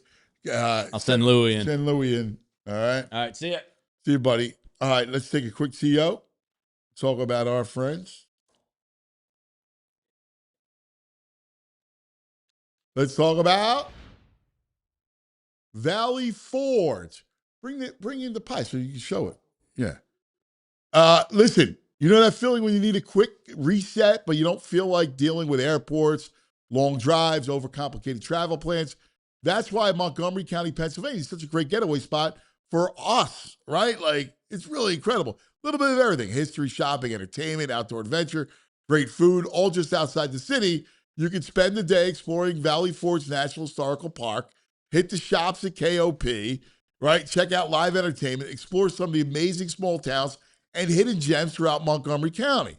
And with America celebrating 250 this summer, there's never been a better time to experience the history and the stories that help shape this country. Whether it's a couple's trip, right? A sports road trip, family weekend, just a chance to unplug for a few days, Montgomery County makes it easy to get away without going far. Plan your trip, book your stay, start your retreat today at valleyforge.org. That's valleyforge.org. Now let's talk about Dick's Sporting Goods, my favorite. I love when my wife says go shop and I gotta go to the store. I go, Dick's, I'm in. Let's go. and I grab my boys and let's go, man. And they're asking me to leave. Are you ready? You ready to go? And I'm looking at all the equipment. I'm looking at everything. It's the greatest, right? They have everything. So whether you're getting ready to cheer on your favorite squad or you're getting ready for the kids to hit the back fields, Dick's Sporting Goods, your one-stop shop for everything you need this season. We're talking jerseys and fan gear to rep the squads, plus the equipment. They got it all. Gloves, cleats, bats, balls, everything you need for whatever sport you're playing, summer or the fall. Fall sports was ready, right? Get the cleats, fall baseball, football. It's all ready to go before the next big game, whether you head into the stadium or to the back fields in the neighborhood. Make your first stop. Dick's Sporting Goods, the house of sports. Summer sports, fall sports starts at Dick. That's right. Dick's Sporting Goods. All right, joining us, one of my favorite places, in Love Philly Hour, we love to highlight Philadelphia institutions, great Philadelphia places. And having lived for 20 years on like 8th and Rodman, I was always down all the time at Sarcones, one of the greatest spots. Like, I walk that street, I close my eyes, and like the CVS is down in the caddy corner, right? I'm walking. How many trips I made on a Sunday morning to grab pizza for the kids, right? Tomato pie, fresh rolls, the greatest food ever, Sarcones. And joining us is Generation 4. Five. Yep, fifth generation. Yep. Louis, I got to tell you. It smells ridiculous this year. I love the fact that you were pumped up to become number 5, Lou Sarcone, 5th generation, doing this thing. Absolutely. My great-great-grandfather came over from Foggia, Italy in 1918, and it's been in the family since then. That's Foggia. Now, that's near me. Yeah. In Puglia. Yep. That's near. In fact, if you go just north of Foggia, there is the Gargano Peninsula. Oh, really? Yes. That's awesome. Yeah. It's the greatest. I love the fact that you wanted to continue the tradition. Yeah. Since I was a little kid, waking up early. Well, my dad dragging me out of bed when I was younger. Right. Coming, working the ovens with the guys, rolling dough. It was awesome. And then as I got older, I worked each position for a year to learn the whole business. And that's actually the part I miss doing. Just being in the back, making bread with the guys, breaking bread. As another. That's so cool, man. But nowadays, I'm the manager of it all. I look over everything, and yeah, it's cool. My father's still around. He comes in. Well, Louis, your father is a great man. I love your father. I love your sister, like Amber. Like I love your family's a beautiful family. I've known your family for years. Yeah. Like that's the thing about 9th Street. That's the thing about like Philadelphia and what it's about. Like the whole area. That whole area is all Philadelphia to to the T. Definitely. I used to love going on Sunday morning, and I would go because I would love to get tomato pie. The boys would love the pizza, right? Yeah. So I get stopping at the pizza. I get rolls for the week, right? And then I'd sit down. I had a slice with a cup of coffee. It was the best. Yep, and people stop by and grab tomato pies before tailgates on Sundays as well. The best. Yeah. It's the best. And you guys really invented the seated roll.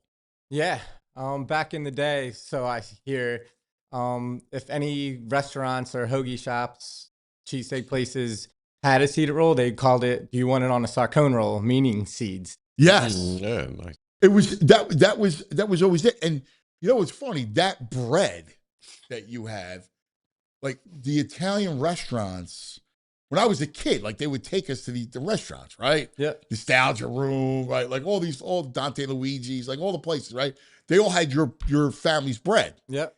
And the best thing about it was the butter and the olive oil and the bread.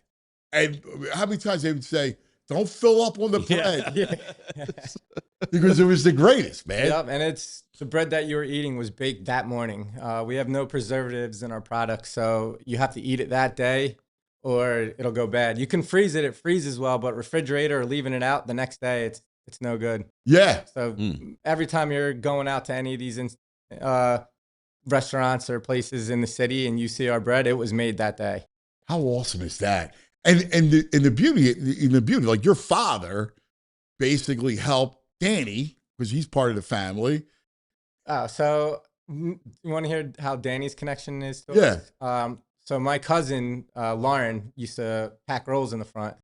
And Danny at the time was a bread jobber. He had his own bread route, and he would come in every morning and see my cousin packing rolls, and he would hit on her all the time. And then eventually she finally went out with him, and that's how the rest was history. That's how they got together. And that was the great. I remember your father said to me when he had the pizza place in Jersey. Yeah. He said, "Hey, do me a favor. My cousin, because through marriage, who's my cousin, kid makes great pizza. Give him some love, would you, on the radio?" And I was like, "Yeah, no problem." So he came in, you know him. Yeah. Right? Like, he's just half a showman. Yeah. He comes in with all his food, was like, but it was unbelievable. It's crazy. I've been saying it. He was in Jersey, and he was busy over there, but I kept saying, once you get to the city, you are going to blow up. This product is incredible. And sure enough, that's what happened. And when your father said, we're going to give him the space where you had the deli. Yep. And he's like, we're going to give him the space here. Mm-hmm. And it just blew up, man. Like, it was unbelievable. Was it what? Like, he's an amazing bread maker. The dude knows how to make bread. Oh, yeah, absolutely. And dough, like, he took, and using the cheesesteak, he was the first one to put the cheesesteaks on your roll. Yep. And our roll and Cooper Sharp was another thing that he started. You see that everywhere. It used to be Whiz Wit or Whiz Without. Right. Now Cooper Sharp's the cheese, and he started doing that. Yeah. It's pretty, that's what I mean. Like, you think about your family's bakery. What made you decide, like, obviously, like, to follow in the footsteps? And you've now come in with fresh ideas. And I want to talk about the collab that you just did, which is really awesome. Yeah, so that was really cool. 47 about a month ago reached out to me and just said, "Hey, we're coming in town for the All-Star game. We were looking for a company to collab with. Are you interested?" And 47, of course I was. And he's like, and I kind of asked him, like, "Why'd you choose us?" And he said, "We're both heritage companies. Even though we're in different fields, we have the same value and same passion about our products. What quality matters. And we just think this is going to be a great fit." So it was about 3-4 weeks of planning, talking to these guys every day on what to do. We had to make T-shirts, hats, and all on their product, and then also a selected menu for that day and just the setup. They basically took over our store for those 2 days, completely reverted it into like a ballpark type looking atmosphere. And then, so I was kind of, at first they were asking me, "What do you expect out of this? Like, how many people and all that?" And I didn't really know what to say. I'm like, "We're closed on Mondays, so that's one thing, but we better start advertising." And they said, "No, we're gonna wait a little bit longer, and we think we have a special guest to come." And so planning kept going on. They ended up deciding on a number already, and it ended up being a little bit shorter than what we should have had because a couple days prior, they brought it up with Chase Utley, and Utley used to come to the Sarcones Deli all the time with Jimmy Rollins. We actually named a sandwich called the J-Roll at Sarcones Deli back in the day, but he was all about coming, but he wanted to announce that not till the day before. So day before came, well, prior to that, we started advertising, and I was getting messages on social media, texts, "Yo, I need one of those hats. I need a shirt," which, by the way, I brought you a hat. Ah, thank you, brother. That's awesome. Anyway, I need a hat. I need a shirt. And I'm like, man. Oh, look at that. That's fantastic, man. I love it. That's fantastic. Yeah, so I need a hat, I need a shirt, and I'm like, oh man, maybe we should have ordered more, and we didn't even announce that Chase is coming yet. Right. And so Chase the next day put out that he was excited to come, and then I just knew that, all right, we're in for a huge couple days. But basically what it was is... Wait, did you think that they were lined up? It was lined up hours before. It was amazing. It was around the block. Yep. So basically what people did was they filled out, they had a note card, and you could fill out what you wanted food-wise. We sold either tomato pie slices, which our tomato pie is basically like a focaccia bread with gravy or sauce. It's a big thing between people. But, the focaccia bread's fantastic. Yep. Cannoli or cheesesteak that Avenue Steaks, who makes cheesesteaks on our bread, brought over for the day. And if you ordered one of the one of those products, you got a hat and shirt from 47 and with it that you filled out on the card, your size and what color hat you wanted. They had Kelly green, they had the Phillies maroon red, Wow. black, khaki color, and yeah, drew a big wow. and Chase the first day was behind the counter he was supposed to be there for an hour, but as you guys all know, Chase Utley is the man. Yeah, he's the greatest. I can't talk more about him, and his whole family was there. They were hanging out in the back, his wife and kids. But Chase was there. He was great when he first got there. He came in the back. We were taking pictures. He was telling me stories about how him and Jimmy used to go to the deli and stop by the bakery for tomato pie and stuff, which was cool. Like, he's praising me. It was like, wow. Yeah. Right now, it's praising me. But anyway, he came behind the counter, and as we started letting people in, everybody's talking to him, taking pictures, and he's just listening to everybody. And he could tell he was loving being back in Philly, in the Philly area. That's the beauty of us, right? The beauty of us is we're such like that family. We have that family feel to us, like we're into it. Yeah. So these guys, like Chase, is living in England, right? Like he was in London for the last 4 years. He just moved back to LA. So he's actually working in the Dodgers organization now, and somebody brought up, oh, the Dodgers, like, over us. And he's like, look, I live there. I sleep in my bed every night. Like, I still want to be a part of baseball. That's why I'm with the Dodgers. Yeah. If I was living in Philly, I would 100% be with the Phillies. Yeah. And you get it. And here's the beauty. He's not getting that. He didn't get it in England, obviously, and he's not getting it in LA. Like, in LA, he's just another guy. Like, yeah, exactly. You know? I still remember the story, like, not changing it up, but with Mike Richards, when he was in Philly, he was, everybody knew who he was. Everywhere he went, he would get praise. He went on a talk show in LA, and when he went to check in, the girl asked him, "Who are you?" And he's like, Mike Richards. And she just looked at him like, "Oh, my bad." Like, and he looked at the camera and he's like, "That wouldn't have happened in Philly." It's the truth, man. Like, there's something like, that's how we are. Like, we're so, and when it comes to sports, we're so into it. Our two greatest passions, sports and food. And food, exactly. And that's what why that collab was amazing. Right? Like, isn't that the coolest part of it? Mm-hmm. Like, now, do you feel, let me ask you a question. Do you feel any pressure, like, taking over the family business of with that name to it, what it means? I don't mean pressure, but you get my point. It's a huge undertaking. Yes. So, I mean, pressure just to keep it going. But right now, I don't have kids, so we're in the process. Hopefully, we will. But right now, it's just my father and I have nobody underneath me. But I can't feel that. I just want to come in. Take I don't mean to say pressure. But there is one day at a time. The idea of, like, it's a responsible, just to hold the quality and the legacy of what Sarcones is. But I take pride in that, and that's another reason why I didn't, like, expand to where I'm putting preservatives and shipping it all around the country. I love that it's a Philly thing, that when you come to Philly, it's one stop that you can only get here. It's still, like, authentic to Philadelphia.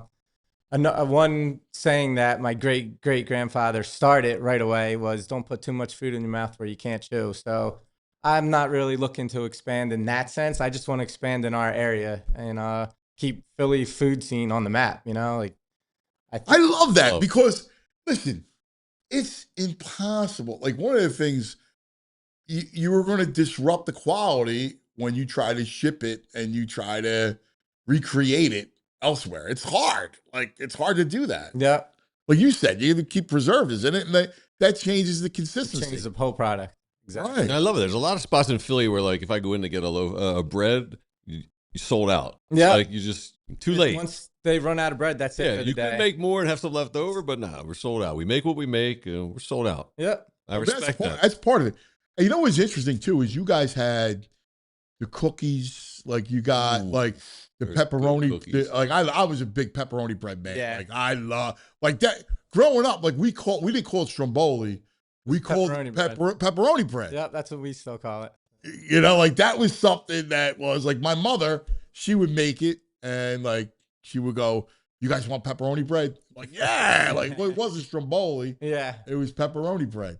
And like, your pepperoni bread is the real kind of authentic pepperoni. It's the greatest. Like, That's the only thing. Thank I would you. get the pizza and I would get the pepper. Always got pepperoni bread. Yeah.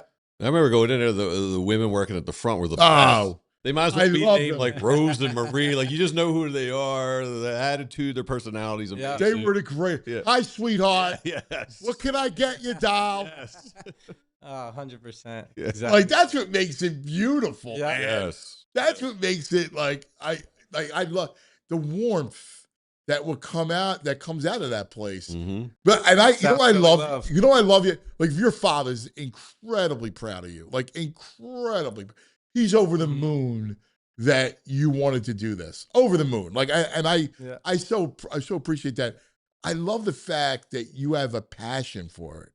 That you had like you're proud. Absolutely. Like you're proud of what your family's accomplished, and you want to continue it, and you view it as something like this is something of pride for me. Absolutely. That's awesome. And it's awesome that you worked every position for a year. Because so many times you hear about like a kid will go to college and then just become head of their dad's company with no experience, and you know the ins and outs. You know what it takes. You know the hardships of every position there. It's fantastic.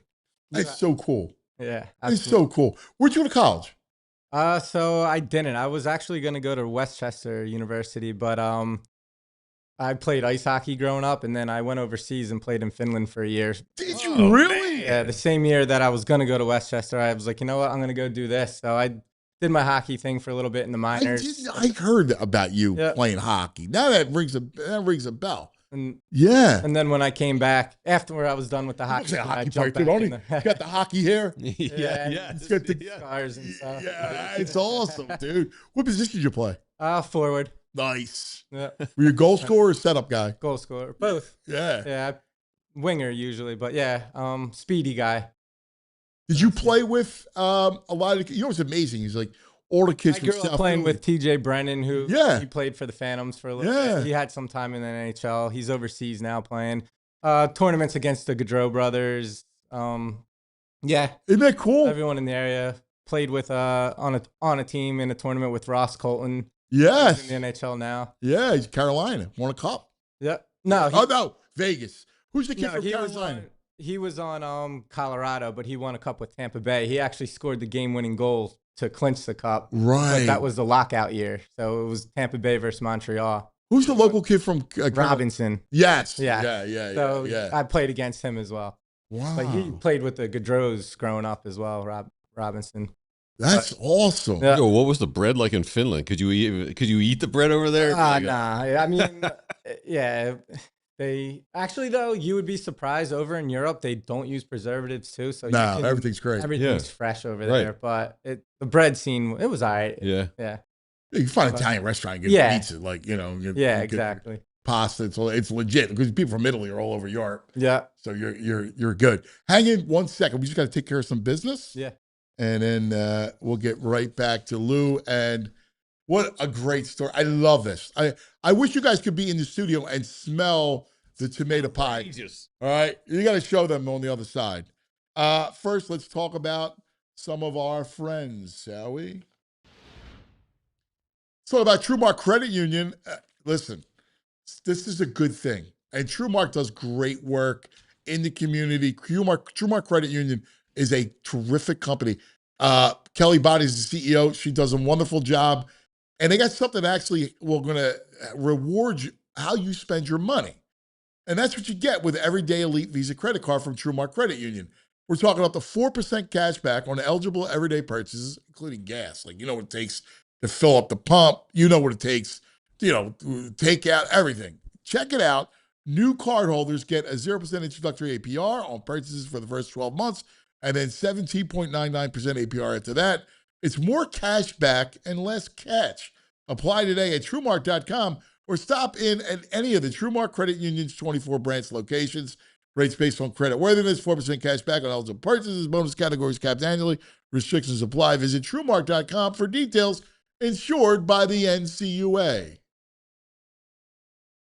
You know it's officially summer when Hoagie Fest comes back to Wawa. I got to ask you, what's your Wawa order? Mine, I'm going classic Italian. I love my Wawa hoagies. Hoagie Fest is back this year, bringing even more value to the table. Right now, you get a shorty hoagie, wrap, or chicken sandwich, plus a bag of Hers chips and a small fountain drink for $6. You're extra hungry? It's only $8 for a classic meal. Whether you're grabbing lunch between meetings, fueling up before a game, or making a quick stop on a summer road trip, it's an easy, delicious meal at a great price. I love it. We stop on the way to baseball. Hoagie Fest, fuel up after, between games. Big flavor, great value, same Hoagie Fest energy we all know and love. But it's only here for a limited time, so get it while you can. Hoagie Fest is back at Wawa. Gotta have Wawa. We're back, and number 5, Generations of Sarcones. Louis Sarcone. We love him. Kid's a hockey player. Like, you want to talk about a Philadelphia story. Played hockey, a really good player. Obviously played overseas professionally. And comes home to work and run this iconic brand, this amazing bakery, Sarcones. I just freaking love you, man. And no wonder your father's so proud of you. How great is that, VG? It's amazing. Look, hand me that bread for a second. Yeah. What was your favorite growing up? Like, what would you always eat? Tomato pie. Look at this. Look at this. Yeah. I mean, I was kind of. Bro took a chunk. I know he did. Yeah. That's a Before bro he came move. in, he's like, wait, let me get it. Yeah, that's a Bro took a chunk of bread. that's a bro move. That's a total bro move. Yeah, that's a bro move. I don't blame him though. I'll be honest with you. I would have done the same thing. I have to tell you. You gotta let it come on. Look in its whole. Yeah, but no. Like, it's impossible. My grandmother, He's out there goofing around. He's gotta wait 10 minutes to get it. But what's nuts is like how we grew up, right? So she would go every day to the bakery, get fresh loaf, and then you'd have pasta, and you'd have your fresh bread with your everybody always had your fresh bread with the pasta. Italians a lot of time use the loaf of bread as a pusher to push it on your floor. That's what you do. Yeah. And she, my favorite, she would get the Sarcones roll, and she would make long hots. And I just eat the bread and the long hots with the olive oil. Absolutely. My favorite thing to do was on Sunday when Sunday gravy was being made was just to rip off a piece and just dip it. Oh, that's the best. Oh, man. So what happened? You just had bread all the time? Was it always? Yeah, so I actually took it for granted because it was just every day there was a loaf sitting there from the bakery that I would just had free access to growing up. So I didn't really think much of it. I didn't even really, when I was a kid, know much of I was born into a bread bakery. We had a bread business, but I didn't realize the magnitude of how many people knew of it in the city. Yeah. My first time I started to realize it was I might have been 10 years old. I was playing hockey. I was up in North Jersey somewhere. To me, that was really far. Yeah. And we're on the ice, and at the face-off, the ref says, "Sarcone, is that related to the bread bakery?" And I'm like, "How does he know? We're all the way up in North Jersey playing hockey. How does he know about the bakery?" And that's when I started to first realize, that's cool, we man. have something here. Yeah. That is awesome. I think I'm being lied to too about bread and carbs, because he's in great shape. So it don't must be believe if you're eating all natural bread without the junk in it, Absolutely. you stay lean when you eat it. That's right. Yeah. No, it's true. No preservatives. Right. It's all about that's what the stuff that kills you. Yes. You eat the good stuff, you're fine. Yes. That's so funny. It's so funny. Did you the cookies? What's interesting is that you guys, the sweets in South Philly, there was always either you were a bread bakery or you were a sweets bakery. Yeah, so we don't sell too many sweets. We do have cookies and cannolis. Yeah. Outside of that, it's just all bread. But your cookies are delicious. Delicious. My kids used to go nuts. I lived around the corner, so I was there all the time. And they used to love it. The cookies and the cannolis, they loved it. Yeah. The cookies were unbelievable because they're all homemade. They're delicious. Absolutely. Yeah. Dude, what a pleasure. I got to tell you. Could I say one more thing about the collab? Yes. So a lot of people waited in line 3+ hours. Actually, they had the amount of apparel that we were supposed to have split into 2 different days. But the first day, people were in line for over 3 hours. So once we ran through that once we ran through Monday's inventory, since people were waiting out there for so long, we were like, we can't just stop it and say, hey, come back Tuesday. So we went into Tuesday's inventory as well. So there was a lot of people that came Tuesday that were disappointed that they didn't get apparel, but we are working on it with 47 to get one more drops just to take care of some of the people that good and cutting. And the people that also wanted to see Chase. Chase he was only supposed to be with us for an hour. He stayed almost 2 hours. After an hour was up, he looked at me. He's like, yo, is it cool if I stay another 10, 15 minutes? And I looked at him like, hey, you can stay all day. Right. Sleep over if you want. And he's like, yeah, I'm loving this right now. I want to meet everybody that's here. And I looked at him. I'm like, I really appreciate that, but the line's 3-4 blocks long right now. That's not going to happen. So he's like, all right, I'm just going to stay as long as I could. So he did wait and try to meet everybody that he possibly could, but it's All-Star weekend. He had a schedule. So actually 47 pulled him out, and they're like, look, you have to be here next, or else he would. That's beautiful, man. So, the fact that he did that was amazing. Like I said, I can't praise him more than. If people want to get a hold, when you get that drop, go to your social media. How do you want to? Yeah, I'll put something out on the social media and let people know. Good. It's still in the works, but 47 when they were leaving, we're just like, this isn't like, we have something good here. We'll talk after. Let a little bit of time go by, and then we'll figure it out to do another drop, because the relationship we built was really cool. That is awesome, brother. That's fantastic. Even though the light they put in the window was like consistent with the Sarcones light that was there. It was great work. The marketing team were incredible. Yeah. So. Yeah. I just beautiful stuff. Show the people, open the box, because you got to see this. Like, look at that work of art. Look at that work of art. Are you kidding me with that? Oh, man. All right. Ridiculous. That's Sarcones, a Philadelphia institution. We love it. Lewis, God bless your family. Appreciate you guys for having Tell me. everybody I give him my love. All Absolutely. Right? Your father, he's strong, man. He's doing good. Yeah. God bless him. He is. Thank you. Yeah. Appreciate that. We always pray for him. He's the best. Everybody, Jules rules. Julia. Close.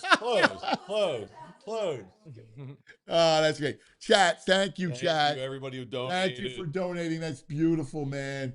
Thank you, big brothers and big sisters. Thanks you very much. Everybody, we love you. Have a great day. We'll see you tomorrow for a Friday. We all silly like the mayor.